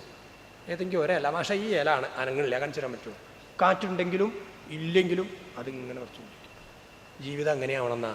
ചല ചല പുരതോ നിധേഹി ചരണം, സദൈവ പുരതോ നിധേഹി ചരണം. അപ്പോൾ അങ്ങനെ ചലിച്ചുകൊണ്ട്, ജീവിതം ചലിച്ചുകൊണ്ട് ഇളകിക്കൊണ്ടിരിക്കണം. അങ്ങനെയുള്ള ആൽമരത്തിൻ്റെ താഴെ 7 പ്രദക്ഷിണം ചെയ്യുമ്പോൾ ശുദ്ധവായു കൂടുതൽ കിട്ടുക. പിന്നെ ഈ പറഞ്ഞ മൂർത്തിയെ പ്രദക്ഷിണം ചെയ്യണു. അപ്പോൾ രാവിലെ ഒരു 1/4 മണിക്കൂർ പണിയായി, നല്ലൊരു വ്യായാമമായി, ദീർഘായുസ്സാണ് അല്ലേ? അപ്പം നമ്മൾ എടുക്കണ ശ്വാസം ശ്വാസകോശത്തിലേക്ക് എത്തുന്നുണ്ടോ എന്ന് ആലോചിച്ച് നോക്കൂ. ഇവിടുന്ന് ഇങ്ങോട്ട് കയറണില്ല ശ്വാസം, ഇവിടുന്ന് ഇങ്ങോട്ട് കയറുന്നുണ്ട് അല്ലേ? പക്ഷെ ഇവിടെ ഒന്നും എത്തണില്ല. ശ്വാസകോശത്തേക്ക് ഇറങ്ങണ്ടേ? എത്തണില്ല. ശ്വാസകോശത്തേക്ക് ശ്വാസം ഇറങ്ങി അതിങ്ങോട്ട് വികസിക്കണ്ടേ? എന്നിട്ട് അവിടെ നിന്നുള്ളത് ആ പഴയ തന്നെയാണ് പുറത്തേക്ക് കൊണ്ടുവരണ്ടേ? അത് നടക്കണ്ടോ? പിന്നെ എങ്ങനെയാ ആയുസ് കൂടുക?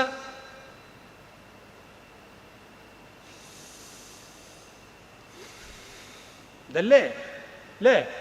ഒന്ന് നീട്ടി വലിച്ചു നോക്കൂ. ഇവിടെ വികസിക്കണാണ്. സാധാരണ ശ്വാസത്തിന് അതുണ്ടോ?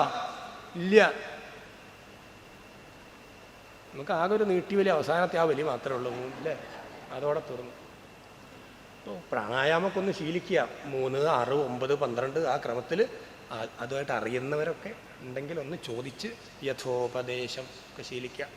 അപ്പോൾ ആലിന് 7 പ്രദക്ഷിണം, 7 എണ്ണം പറഞ്ഞു. ഇനി അതെന്തിനാ കൂടുതൽ പറഞ്ഞത് എന്നറിയണമെങ്കിൽ പ്രദക്ഷിണം ചെയ്യുമ്പോൾ എങ്ങനെ നടക്കണം എന്നും കൂടി കേൾക്കണം. പദാത് പദാന്തരം ഗച്ഛേത്, കാലം എങ്ങനെ വേണം? പദാത് പദാന്തരം ഗച്ഛേത് എന്നുവെച്ചാൽ 45 സെൻറ്റിമീറ്റർ അളന്ന് നടക്കണം എന്നല്ല, മെല്ലെ നടക്കണം. അടുത്താണ് വീട്. കുട്ടി ഉണരുമ്പോഴേക്ക് അല്ലെങ്കിൽ പാല് തിളയ്ക്കുമ്പോഴേക്ക് ഒന്ന് തൊഴുത് വരാമെന്ന് നിരീക്കണ്ട. കുട്ടിയും പാലിനെ നോക്കി അവിടെ ഇരുന്നോളുക. സമയം നിശ്ചയിച്ച് ക്ഷേത്രത്തിലേക്ക് പോകരുതെന്ന് പറയാം. ഭഗവാന്റെ അടുത്തേക്ക് പോകുമ്പോൾ അവധി ഉണ്ടാവരുത്, അനവധിയായിട്ട് പോകണം. അവധി വെച്ച് പോകരുത്, അനവധിയായിട്ട് പോകണം. മലയാളത്തിൽ അനവധി അല്ലട്ടോ. അപ്പൊ എന്തായി? പദാത് പദാന്തരം ഗച്ഛേത്, മെല്ലെ നടക്കണം. കരൗ ചലനവർജിതൗ, കൈ ചലിക്കരുത്. അപ്പൊ എങ്ങനെ വേണം? കൂപ്പി പിടിക്കണം. അപ്പൊ ഇതെന്ത് ചെയ്യുക? ചോദ്യമില്ലേ? ചോദിച്ചതാ, ഒരു സദസ്സുരൊരു അമ്മ ചോദിച്ചതാ. ഇതെന്ത് ചെയ്യും? പിന്നെ ഒരു സാധനം ഇടാനില്ലെങ്കിലും ഒരു വാനിറ്റി ബാഗ് തൊള്ളുണ്ടാവും. അതിപ്പോൾ ഒരു സ്റ്റൈലായി മാറിയിട്ടുണ്ട്. ചെറിയ പിഞ്ച് കുട്ടികൾക്കടക്കമാണ് എനിക്ക് തൂക്കാനൊരു ബാഗ്, വലുപ്പമുള്ളൊരു വള്ളി ഉണ്ടാവും അതിനല്ലേ, അറ്റത്തൊരു കുഞ്ഞി പോക്കറ്റ്. അപ്പോൾ ഇതൊന്നും ആരാധനയ്ക്ക് വേണ്ടതല്ല. പടിക്കെട്ട് ചെരുപ്പ് ഊരി കാല് കഴുകി അകത്തേക്ക് കയറി കഴിഞ്ഞാൽ പിന്നെ റിക്തഹസ്തന്മാരാവണം. കയ്യിലുണ്ടാവാം ഒരു ഇലപ്പൂവ്, ഒരു ചന്ദനത്തിരി കൂട്, കർപ്പൂരം, എണ്ണ, തിരി ഇതൊക്കെ ആവാം. ഇതൊക്കെ നടക്കിൽ വെച്ചാൽ പിന്നെ കൈ സ്വതന്ത്രമായല്ലോ. ഇതിങ്ങനെ കക്ഷത്ത് വെക്കേണ്ട കാര്യമില്ലല്ലോ. അപ്പം കയ്യ് തൊഴുതുണ്ടാവണം. പിന്നെയോ പദാത് പദാന്തരം ഗച്ഛേത്കരൗ ചലനവർജിതൗ സ്തുതിർവാചി ഹൃദി ധ്യാനം. ചുണ്ടത്ത് സ്തുതി ഉണ്ടാവണം. അപ്പൊ പിന്നെ ശാന്തേ മോളെ കൊണ്ടുപോകുന്നുവോ, 7ാമത്തെ മാസമായോ എന്നൊന്നും ചോദിക്കാൻ തോന്നില്ല. നട അടയ്ക്കുമ്പോഴേ വെറുതെ ഉണ്ടല്ലോ 10 മിനിറ്റ് ഇങ്ങനെ 3 മണിയടി കഴിഞ്ഞിട്ടല്ലേ തുറക്കുള്ളൂ. അപ്പൊ അതുവരെ സമയമുണ്ടല്ലോ. 7ാമത്തെ മാസമായോ, ഇതൊക്കെ നാട്ടുകാർ മുഴുവൻ അവിടെ വെച്ചിട്ട് അറിയാം ശാന്തയുടെ മോളെ കൂട്ടിക്കൊണ്ടുവരാനുള്ളതാണെന്നുള്ളത് ആലോചിച്ച് നോക്കണം. അപ്പൊ മറ്റൊരു കാര്യത്തിന് സംസാരത്തിന് ചുണ്ട് തുറക്കരുത്. എന്തിനാ തുറക്കാവൂ? നാരായണ നാരായണ നാരായണ നാരായണ നാരായണ നാരായണ. ആ പടിക്കെട്ടിന് പുറത്ത് പോയിട്ട് എന്ത് വേണമെങ്കിലും ആയിക്കോളൂ, ഒരു വിഷമില്ല. പക്ഷെ അകത്ത് കയറിയാൽ നാമം ചൊല്ലാൻ മാത്രമേ ചുണ്ടനക്കാവൂ. സ്തുതിർവാചി ഹൃദി ധ്യാനം. ഹൃദയത്തിൽ ആ മൂർത്തിയെ ധ്യാനിക്കുക. ഈ 4 കാര്യങ്ങൾ നടന്നാൽ പ്രദക്ഷിണമായി. ഇപ്പം ഏതൊക്കെയാ? പദം, കൈകൂപ്പിയത്, സ്തുതി, ഹൃദയത്തിൽ ഭഗവത് രൂപത്തെ ധ്യാനിക്കുക. ഈ 4 കാര്യങ്ങൾ ക്ലിയർ ആയില്ലേ? ഇനിയിപ്പോൾ ആ സംശയമായിട്ട് ആരും വരില്ലല്ലോ. അല്ലെങ്കിൽ ഇപ്പം ഇറങ്ങിയാൽ ചോദിക്കും, ആ ശ്ലോകം എന്തായിരുന്നു, ആ എണ്ണക്കണക്ക് എന്തായിരുന്നു അല്ലേ? ഇത് കഴിഞ്ഞാൽ അടുത്ത വണ്ടിക്ക് പോകാനുള്ളതാണേ, പിന്നെ അവിടെ പിടിച്ച് കെട്ടാൻ പറ്റില്ല. കർമാനുബദ്ധോ വയ്യ. അപ്പം അതുകൊണ്ട് ആസന്ന പ്രസവാനാരി തൈലപൂർണം യഥാഘടം വഹന്തി ശനകൈര്യാദി തഥാ കുര്യാത് പ്രദക്ഷിണം. ഈ പറഞ്ഞൊന്നും ആർക്കും മനസ്സിലായില്ലെങ്കിൽ പ്രദക്ഷിണം ഇനി എങ്ങനെ വേണമെന്നതാ ഇതോടെയാണ് മനസ്സിലാക്കുക. പ്രസവം അടുത്ത ഒരു സ്ത്രീ 9 മാസം 9 ദിവസം ആവാറായി, ഇന്നോ നാളെയോ മറ്റന്നാളോ ഉണ്ടാവും, പഴയ കണക്കിലാണേ എന്ന് സംശയിക്കപ്പെടുകയാണ്. അങ്ങനെയുള്ളൊരു സ്ത്രീയെ വിളിച്ചിട്ട്, മോളെ ഈ ഒരു എണ്ണക്കുടം ഇതൊന്നും എടുത്തിട്ട് അവിടെ ആ പടിയുമ കൊണ്ടുവയ്ക്കൂ എന്ന് പറഞ്ഞാൽ സ്വതവേ അയമ്മയ്ക്ക് ലേശം വയറൊക്കെ ഉണ്ടാവും അല്ലേ? അപ്പം ഈ കുട എല്ലാം കൂടി താങ്ങി പിടിച്ച് അയമ്മ ഒരു ഹംസഗതിയിൽ അല്ലേ, 9 മാസമൊക്കെ ആയാൽ പിന്നെ ഹംസഗതി ഉണ്ടാവുക. അങ്ങനെ നടന്ന് ഈ എണ്ണ ചിന്താതെ ആ പടിയിൽ എപ്രകാരം കൊണ്ടുവയ്ക്കുവോ അപ്രകാരമാണ് പ്രദക്ഷിണ സമയത്ത് നടക്കേണ്ടത്. ആലോചിച്ച് നോക്കൂ നമ്മുടെയൊക്കെ നടത്തം അല്ലേ? അപ്പൊ പിന്നെന്തുണ്ട്? യാനി യാനി ച പാപാനി ജന്മാന്തരകൃതാനി ച താനി താനി വിനശ്യന്തി പ്രദക്ഷിണ പദേ പദേ. അപ്പം ജന്മാന്തരകൃതങ്ങളായ പാപങ്ങളൊക്കെ അതിൽ തീർന്നോളും. പുതിയതുണ്ടാക്കാൻ മതി. കായേന വാചാ മനസേന്ദ്രിയൈർവാ ബുദ്ധ്യാത്മനാ വാ പ്രകൃതേ സ്വഭാവാത് കരോമി യദ്യത് സകലം പരസ്മൈ നാരായണായേതി സമർപ്പയാമി. കരചരണകൃതം വാ ക്വയജം കർമ്മജം വാ ശ്രവണനയനജം വാ മാനസം വാപരാധം വിഹിതമവിഹിതം വാ സർവമേതത് ക്ഷമസ്വ. ജയ ജയ കരുണാബ്ധേ ശ്രീ മഹാദേവ ശംഭോ.